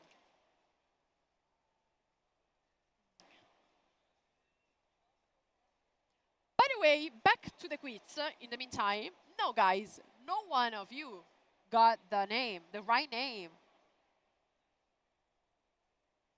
No one, guys. Try to guess. So we are thinking. We're talking about Yamaha YART, first of all. So put the name of a Yamaha rider, not other riders. You know what I mean? So Yamaha. I say that is Italian. So Yamaha, Italian. He did couple of Dakars. He finished the Dakar in the best placement was the standing overall was 8th. I mean, guys, not so many riders had the chance to race the Dakar. So the Dakar, I think, is a turning point of the game. Italian Dakar and everything. Try to guess. Try to guess. Del Bianco. No. Not Del Bianco. No. Wrong answer. Can be Valentino? No. Opala. Coda. You got it. A big applause. Bravissimo. I'm going to say it in Italian. Bravo. Bravo, Coda. Bravo. You got it. We're going to have Alessandro Botturi. They just change and switch Alessandro with the other segment that we're going to have after Alessandro. But we're waiting. Now we're waiting for Andrea Colombi from Yamaha. And then we're going to have the chat with Alessandro. So guys, stay tuned, because Alessandro is such an icon, huh? They are not ready yet. Nope. No, they're not ready. Oh, my favorite moment so far. Wow. I mean, the moment we... Okay, they say me that Andrea is coming.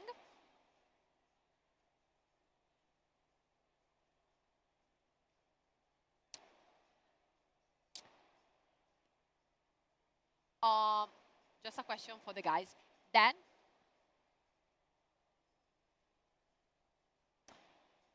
Dan? I'm gonna switch. Accenderò il microfono. Però non si sente qua. Perfetto. Here we are with Andrea.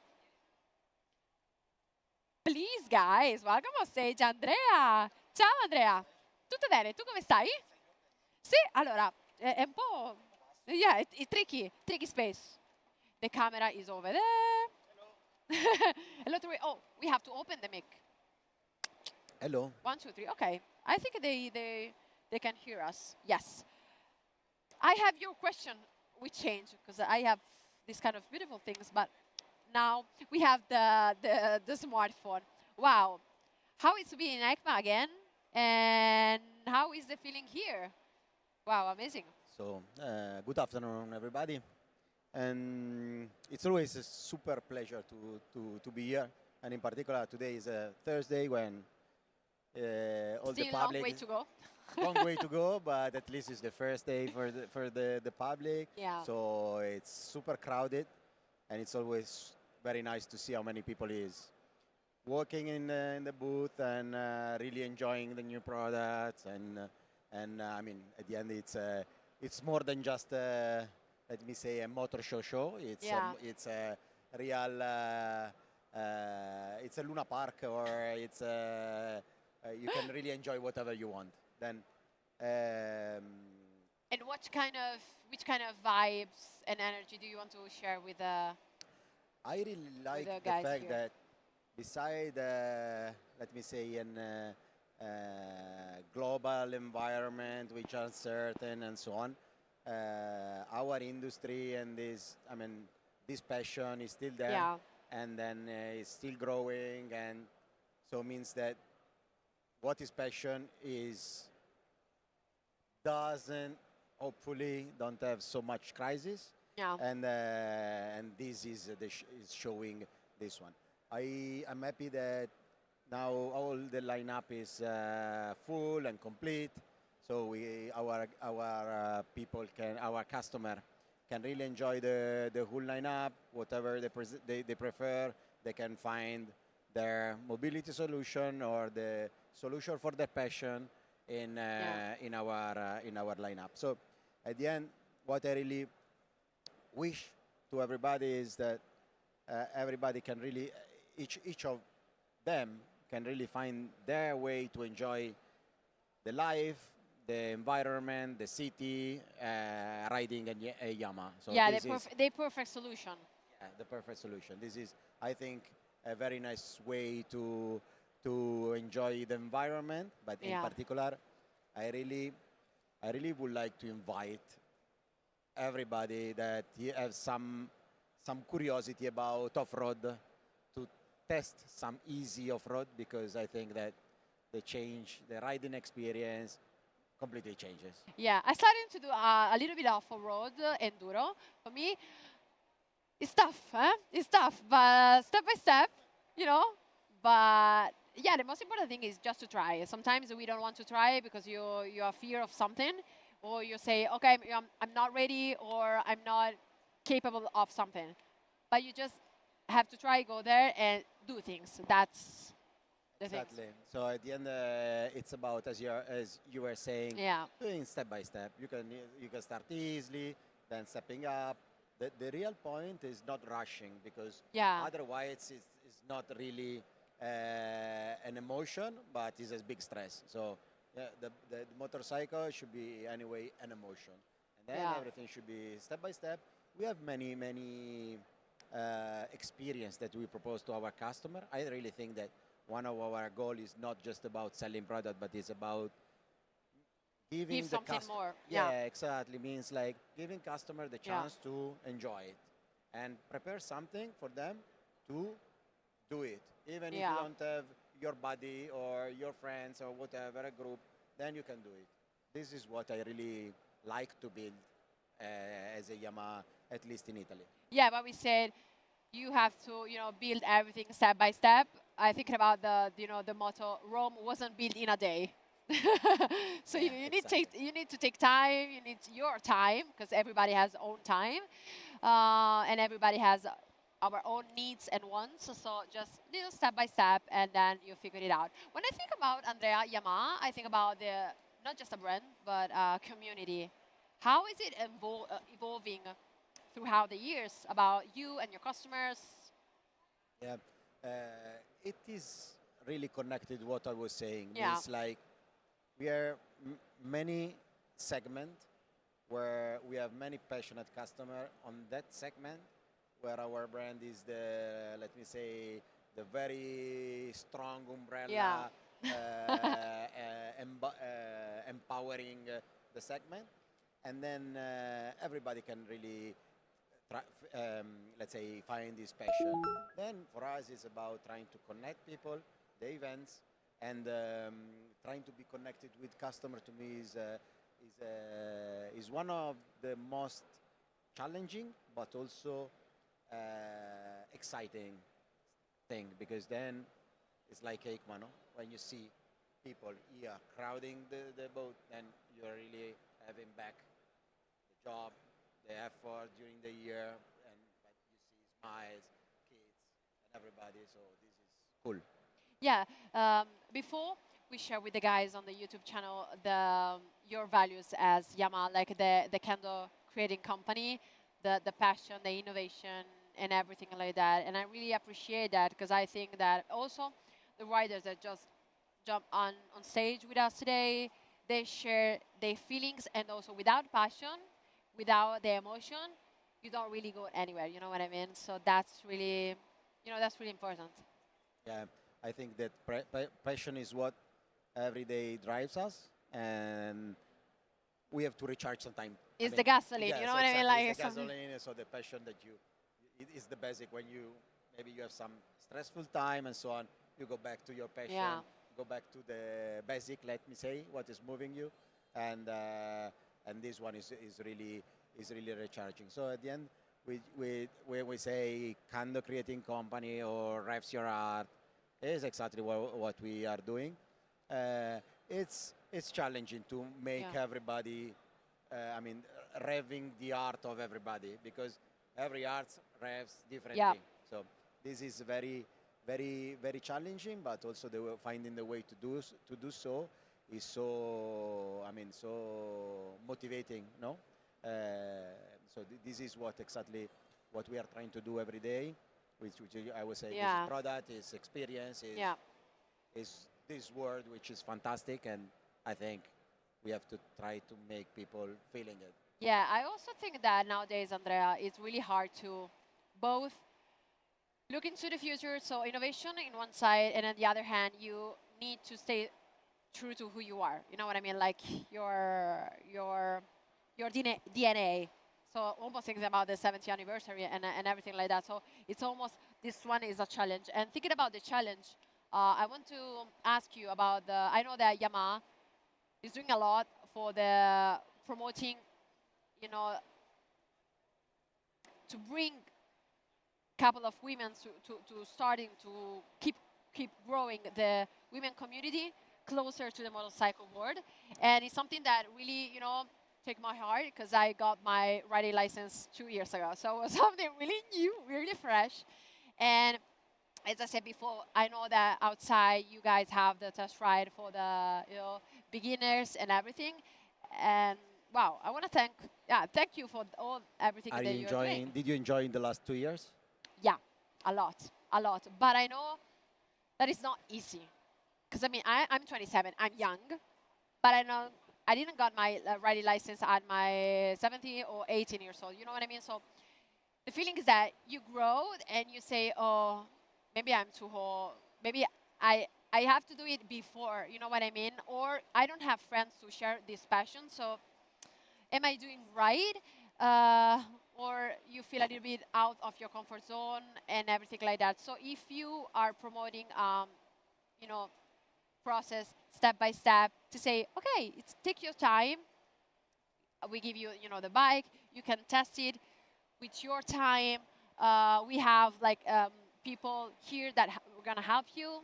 It's such an amazing program. Yeah, I think you are the perfect example of what is really happening now, because let's say 20 years ago, the guys were starting with 16 years old, 14 years old, and so on. But now things are changing, and let me say, you are very young, but a bit more mature than 14. Then it's more about knowing ourselves, what really enjoys us, and then starting slow in some challenge, and at the end, as you're saying, we want to promote this way also for women. Honestly, I always thought, in the world we are 50-50. Yeah. There is no reason why we should not be 50-50 also in these histories. Yeah. So probably this industry was really always been very, let's say, male-oriented for many aspects. Yeah. But at the end, we have to do our job, honestly, and the infrastructure and the government they have to do their job, but always try to promote no fear, no security, safe. Yeah, but also I think it's important, Andrea, to give to the girls and the women the safe place to do that. You know what I mean? Like, okay, I can do a couple of mistakes. I can crash in a safe way, you know what I mean? But it's part of the process. Everything is going to be all right, you know? And that's important. That's true. We are promoting this project, which is Girlful Power, which is something you can find here in EICMA. Yeah, and it's like a dedicated area, safe, with coach that really support you in the first step, the first gear, the first time you sit on a bike. I mean, this is exactly, I mean, you know, first step is always the most difficult one, first step.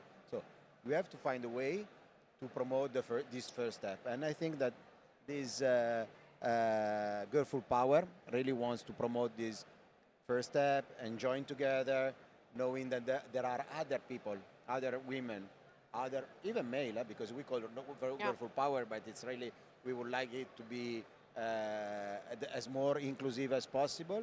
But like you are right. You are right as you are, whatever age you have, and you can do. Yeah, you can do. It's up to you. You know what I mean? So yeah, we talk about Andrea the past. We talk about the present, and now let's talk about the future. So, what are the big plans for Yamaha for the future? Goals that you want to reach as a brand?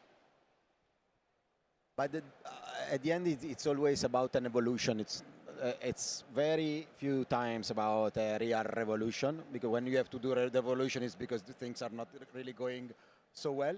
So the evolution is always trying to stay connected with people, and really, to me, is really motivating this story about the first step. I mean, try to promote that, and really, and just not only promoting, but really creating the condition for the people to do it, to try.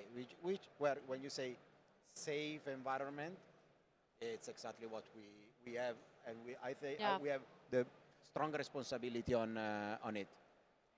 Thank you, Andrea. I think the next guest is ready to jump on stage. So, ragazzi, we are ready. Okay. Grazie, Andrea. Thank you. Thank you for being with us. Thank you so much. Thank you, everybody. Have a great day. Have a nice afternoon. Grazie, Andrea. Grazie mille. Wow. Guest on guest on guest. Wow. Amazing speech from Andrea. Was really, really huge. But now we have the...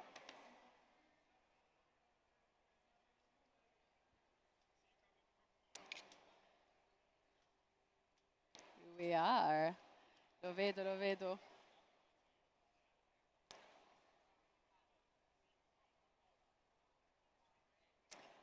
Lo vediamo, lo vediamo, lo vediamo e ci siamo. Un altro ospite sta per salire qui sul palco con noi.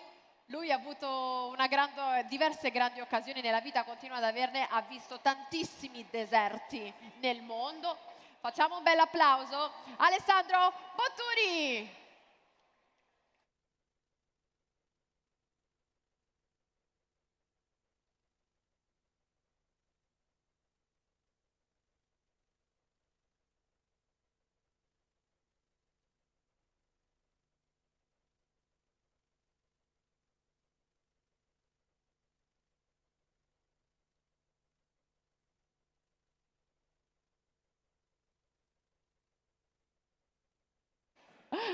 Alessandro, wow. Allora, innanzitutto grazie per essere qui con noi. Vieni Ale, vieni, ci mettiamo qua, che così da casa ci vedono ci vedono... Cosa dire? Grazie innanzitutto a voi. Arrivo velocemente perché c'è stata la gara nell'area esterna. Com'è andata? Ho fatto secondo nella finale, sai, però è stata una bella gara. Ho fatto una bella cadettata perché dalla finale erano 4 giri, invece le altre batterie erano 3. Ok. Pensavo di aver vinto, ho alzato la mano, invece mancava ancora un giro, capito? Perché mi manca l'esperienza, sono ancora junior, devo crescere. Di cose Alessandro ne hai fatte. Andiamo a vedere un po' questa stagione 2025. Sei arrivato vicinissimo. Ho già visto la faccia. Ho detto vicinissimo. No, sai cos'è? Che alla fine quest'anno ho fatto secondo me una grande stagione, però secondo l'Africa Race, secondo il Motorelli, secondo oggi in EICMA. Cazzo, dobbiamo partire dal 2026 e cambiare un attimino, capito? Numero. Allora per scaramanzia, che io non ho mai usato dei numeri pari, all'Africa Race userò il numero 2. Ecco, vedi, così vuoi combattere il destino. Alessandro, raccontaci, Africa e Race di quest'anno, cosa è successo? Quest'anno è stata aperta fino all'ultima speciale, ho fatto secondo per 26 secondi, un peccato perché poi all'ultima tappa ho preso uno striscione verde della frutta e mi sono un po' incastrato, però vabbè, fa parte del gioco. Guarda, l'importante è sempre stata nella mia filosofia da pilota e battagliare e farla sudare a tutti. Dopo c'è quello che fa primo, secondo e terzo, ma l'importante è farla sudare a tutti e poi si torna sempre più motivati. E giustamente, anche perché le gare che fai tu sono gare toste, quindi a parte la tua performance di pilota ci deve essere la moto, ci devono essere tante cose, un po' di fortuna, e insomma è un lavoro fatto di tantissimi aspetti. Alessandro, ti voglio chiedere, a parte che le persone possono vedere la tua moto nello stand direttamente, ma raccontaci un po' il progetto del Ténéré 700. Il progetto Ténéré 700 parte un po' di anni fa, e quando l'abbiamo portato al debutto, sono stato il primo a portarlo al debutto in Italia, al P-Tour era ancora un prototipo, da lì poi l'abbiamo fatto correre allo Swank in Sardegna e da lì poi è iniziato il campionato italiano, poi dai, sarebbe bello portarla in Africa e da lì è iniziato Africa Race e continuiamo a portarlo in giro per i deserti del mondo. Il bello di questo progetto è perché partiamo veramente dalla moto di serie e si cerca di migliorarla, poi c'è un bel binomio con l'R&D, con la ricerca e sviluppo, che tutto quello che poi viene diciamo testato da noi piloti del racing viene riportato sulla moto di serie. Penso che questo qua è tanta roba per i clienti. Questo è molto importante. I'm gonna switch to English also because the live on YouTube is in English. I asked to Alessandro what's special of the Ténéré 700, and they say that the most beautiful thing is that they work on Ténéré during the races, so Alessandro, Paul, and all the team, and what they try and what they test, innovation and everything, Yamaha put that in the bike that you are gonna, buy. So that's the link, and this is really important. Se potessi ti faccio una domanda tosta, preparati. Se potessi correre questa gara una volta all'anno per tutta la vita, cosa sceglieresti tra Africa Eco Race, 6 giorni o la Dakar? Mazza.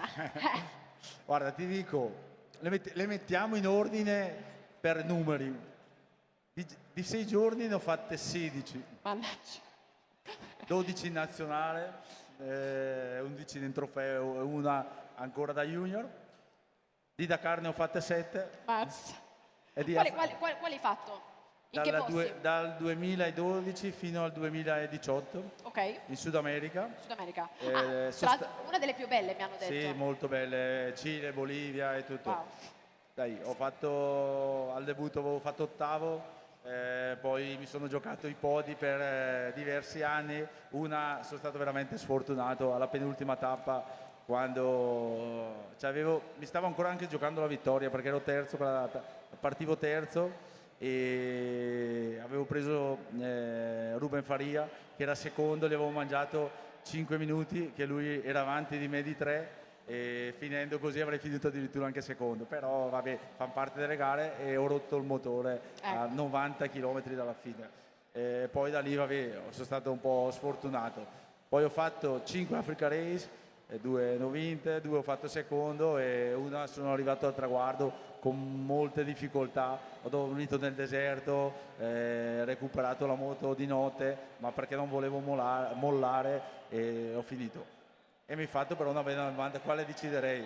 Alla fine col cuore penso all'Africa Race perché l'arrivo è sul Lago Rosa a Dakar e ho sempre sognato quando ero un bambino, quando vedevo Picco, De Petri, Orioli, Petranseri che arrivavano sul Lago Rosa, Meoni, e io ho sempre detto un giorno lì sarebbe un sogno arrivarci e ci sono riuscito ad arrivarci. I asked to Alessandro which between those races, I mean the 6 days of enduro, the Dakar Rally and the Africa Eco Race, he has to pick just one and do it one per year for the rest of his life, and he picked the Africa Eco Race. So that's really a beautiful memory. Alessandro, dalla chat chiedono innanzitutto qual è il tuo deserto preferito. What's your favorite desert? È una bella domanda perché sono diversi. Sono molto diversi. Ho fatto degli anni indietro, facevo anche il mondiale, ho fatto Abu Dhabi, ho fatto Qatar, ho fatto Argentina, la Ruta 40, ne ho fatti parecchi, il Sud America l'ho fatto tutto. Mi piace molto, nonostante ci vado spesso, il Marocco. Però ti dico che come visione, vista incredibile che ho visto in Argentina, tanta roba. Sei più un uomo da dune o da rocce? No, io sono più uomo da cuore, dove c'è da spanettare. Mi piace. Hai dei consigli? Do you have any tips for the beginners for deserts? Se qualcuno vuole andare a fare le smanettate nel deserto, consigli? Consigli, provate perché poi c'è solo un problema che poi ti viene il mal d'Africa. Ecco. Alessandro said you have to try it, but at the end, when you try it, you want to repeat it again and again and again and again. So that's the point. It's up to you guys, it's up to you. Alessandro, ti chiedo, mi è stato detto, io sono stata alla Dakar, ho avuto la fortuna di andare alla Dakar, però mi è stato detto che quando voi piloti siete nel bel mezzo del deserto, alla fine la sfida è con te stesso e ogni tanto è come se ti salissero su dei momenti tuoi del passato, cioè gli scheletri nell'armadio tornano. E che si fa? Quando stai facendo le tappe soprattutto di molti chilometri, che sei in mezzo al niente, che poi sei tante volte quando ti trovi solo soprattutto, vai di qua e di là. La mia vita l'ho ripassata tante volte. Ci credo. Il film della mia vita l'ho visto tante volte, però ti dico, non lo so, mi dà un senso talmente di libertà al deserto che ricordo le robe belle e quello che mi ricordo più di tutto, mi emoziono però a dirlo, perché alla fine mi ricordo i miei amici che non ci sono più e dico cazzo mi piacerebbe che fossero qua con me. Wow. Grazie Alessandro. Grazie mille. I want to translate that part because it's really emotional.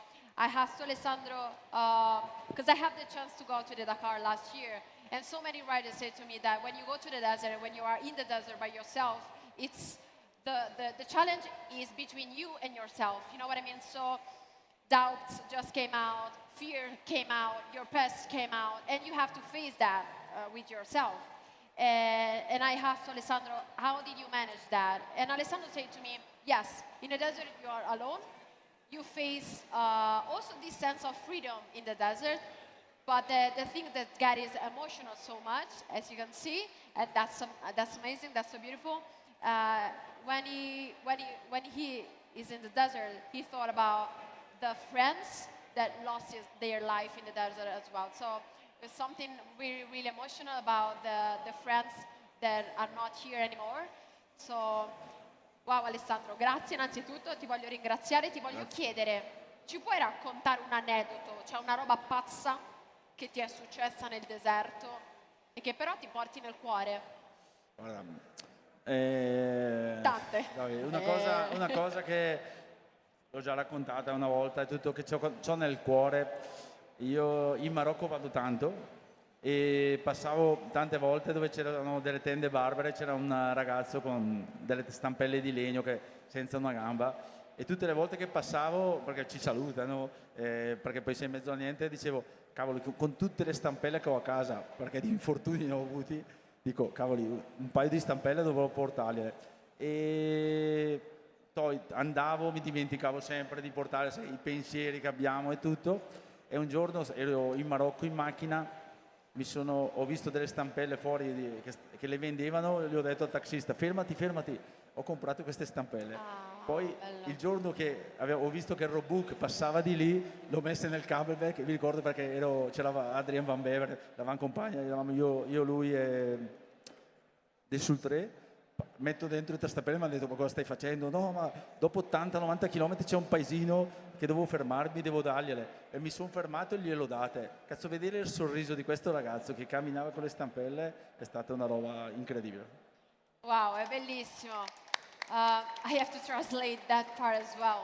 I asked to Alessandro what is one of the unforgettable moments that he has from the races that he's done in his life. And he said to me, was the Africa race? Okay, Africa race? No, ero in un allenamento. Allenamento, okay, it was a training. And he was like passing this road again and again and again. And it was this guy over there without a leg. And he was thinking about, oh, come on, I have so many of, the tools to walk properly. And I could bring one to these guys. And so he decided to bring that one to these guys. And that guy was full of emotion, super happy about that. And when he saw him working properly with the tools, he was super happy. So it's always about sharing feelings, emotion, adventure, and it's really amazing. È bellissimo perché poi è tutta una condivisione. Sì, alla fine è una condivisione, per quello che dico sempre, quando uno va in Africa gli lascia un pezzo di cuore, e dico sempre, a me l'Africa mi ha dato veramente tanto e qualcosa devo ritornargli. Io ti faccio quest'ultima domanda, non so se dalla chat abbiamo delle domande, Dan. Ok, come ti alleni per il deserto? È una bella domanda. L'allenamento vero sarebbe andare a girare nel deserto, fare roadbook, mettere su chilometri. Non è facile farlo, però è quello il segreto. Dopo a casa è più una cosa mentale, fare degli allenamenti di durata dove soffri, però sei solo te. Io tante volte non ho una stazza da ciclista, però vado tanto in bici e quando faccio una salita che sono solo, che fatico, mi dà la stessa sensazione, che alla fine sono da solo, sto faticando, ho la sensazione del mio corpo, invece in Africa ho la sensazione della mia moto, invece lì ce l'ho del mio corpo e via. Io dico sempre, buon allenamento può essere quello, però l'allenamento numero uno è andare in Africa. Sì. I'm asking to Alessandro, which is the perfect training for the desert, and he said, first of all, mentally, so you need to be ready mentally and also physically, but physically it's about, intense workout and also cycling as well is really important.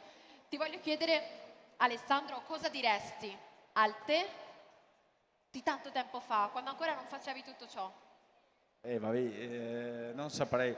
Io dico sempre, ma quello che gli dico sempre ai giovani, perché anche ieri sera bello, ero a dormire nel paddock col camper, ci sono i ragazzi dell'enduro dove è stato il mio mondo, sono stato il capitano per 6 anni della nazionale, tanto per dirti, e parlavo con chi c'era, i ragazzi della TM, c'erano un po' dei ragazzi così, dicevo, divertitevi, ma veramente, non dovete lamentarvi, divertitevi perché è un momento magico che state trascorrendo della vostra vita.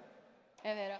I asked to Alessandro what he would like to say to the young version of himself, and he said, I want to say also, to young version of myself, but also to the young guys over there, just to have fun, because the time is not take the time for granted. So just have fun with your bike, and have fun with your friends. Grazie ancora Alessandro, grazie ancora ad Alessandro Botturi. Chiedo solo per info.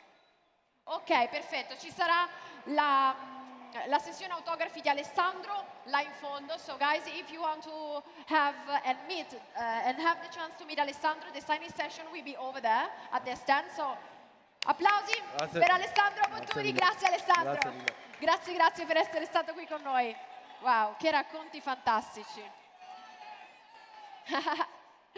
Tutti questi ragazzi giovani che fanno il tifo per Alessandro, le sue storie meravigliose. Grazie ancora per essere stato qui con noi. Penso then we're gonna, okay, wow. Wow. Yeah, we're talking about the young boys. Wow, look at that moment, it's so amazing. So amazing. Okay, now Alessandro will go to the signing session. And wow.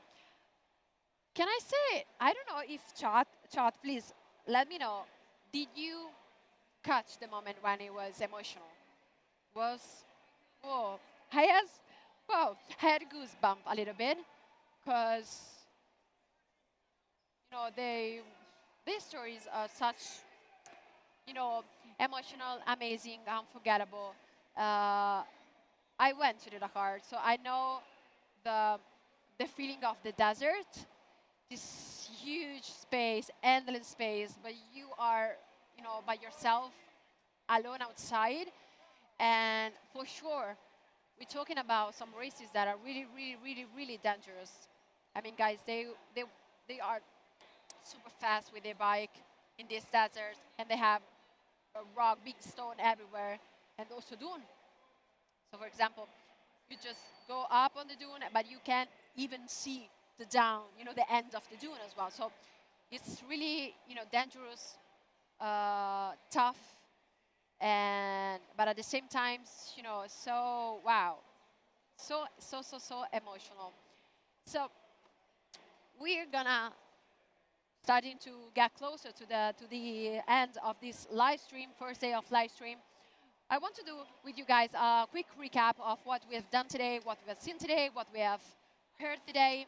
So we saw the R7, the R9, beautiful blue, shining blue, and then we got the chance to, you know, just breathe a little bit of adventure mode, the no limits vibe with the Ténéré 700 World Raid, and then we have the chance to talk about that and also watch so many young boys that jump on the bike, see right now, and I'm talking about the off-road 70th anniversary range lineup that we have close to our stage.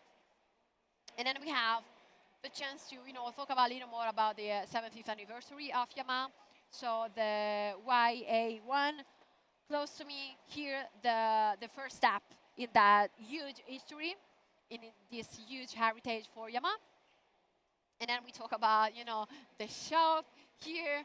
And then, guys, the riders, the time with the ride. I think is the things that I'm gonna, you know, bring home with me. You know what I mean? Because I really felt their soul, their emotion, their vibe, also the fire that it has in their eyes. You know what I mean? Like when you're talking with a shining person, and they are people full of life and energy, and it was amazing to share the stage with them.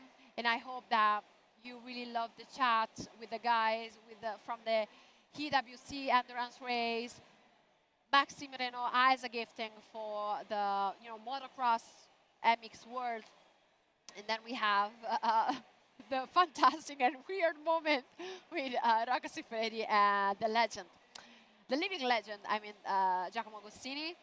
We were like full of people. Like the vibe was the concert, you know what I mean? The partying concert was amazing. And then we have Alessandro. Well, Alessandro really don't break my heart, but whoa, just straight into my heart. And then we have so many stories from Francesca D'Alonso and Boots with the Ténéré around the world. They say to us a lot of stories from Vietnam, a lot of, you know, when you face your fears, when you have to discover not just yourself, but also the landscape around you, the people around you. Trust the process, so many things. We have a beautiful chat here with Andrea Colombi, and that was really, really, really, really amazing.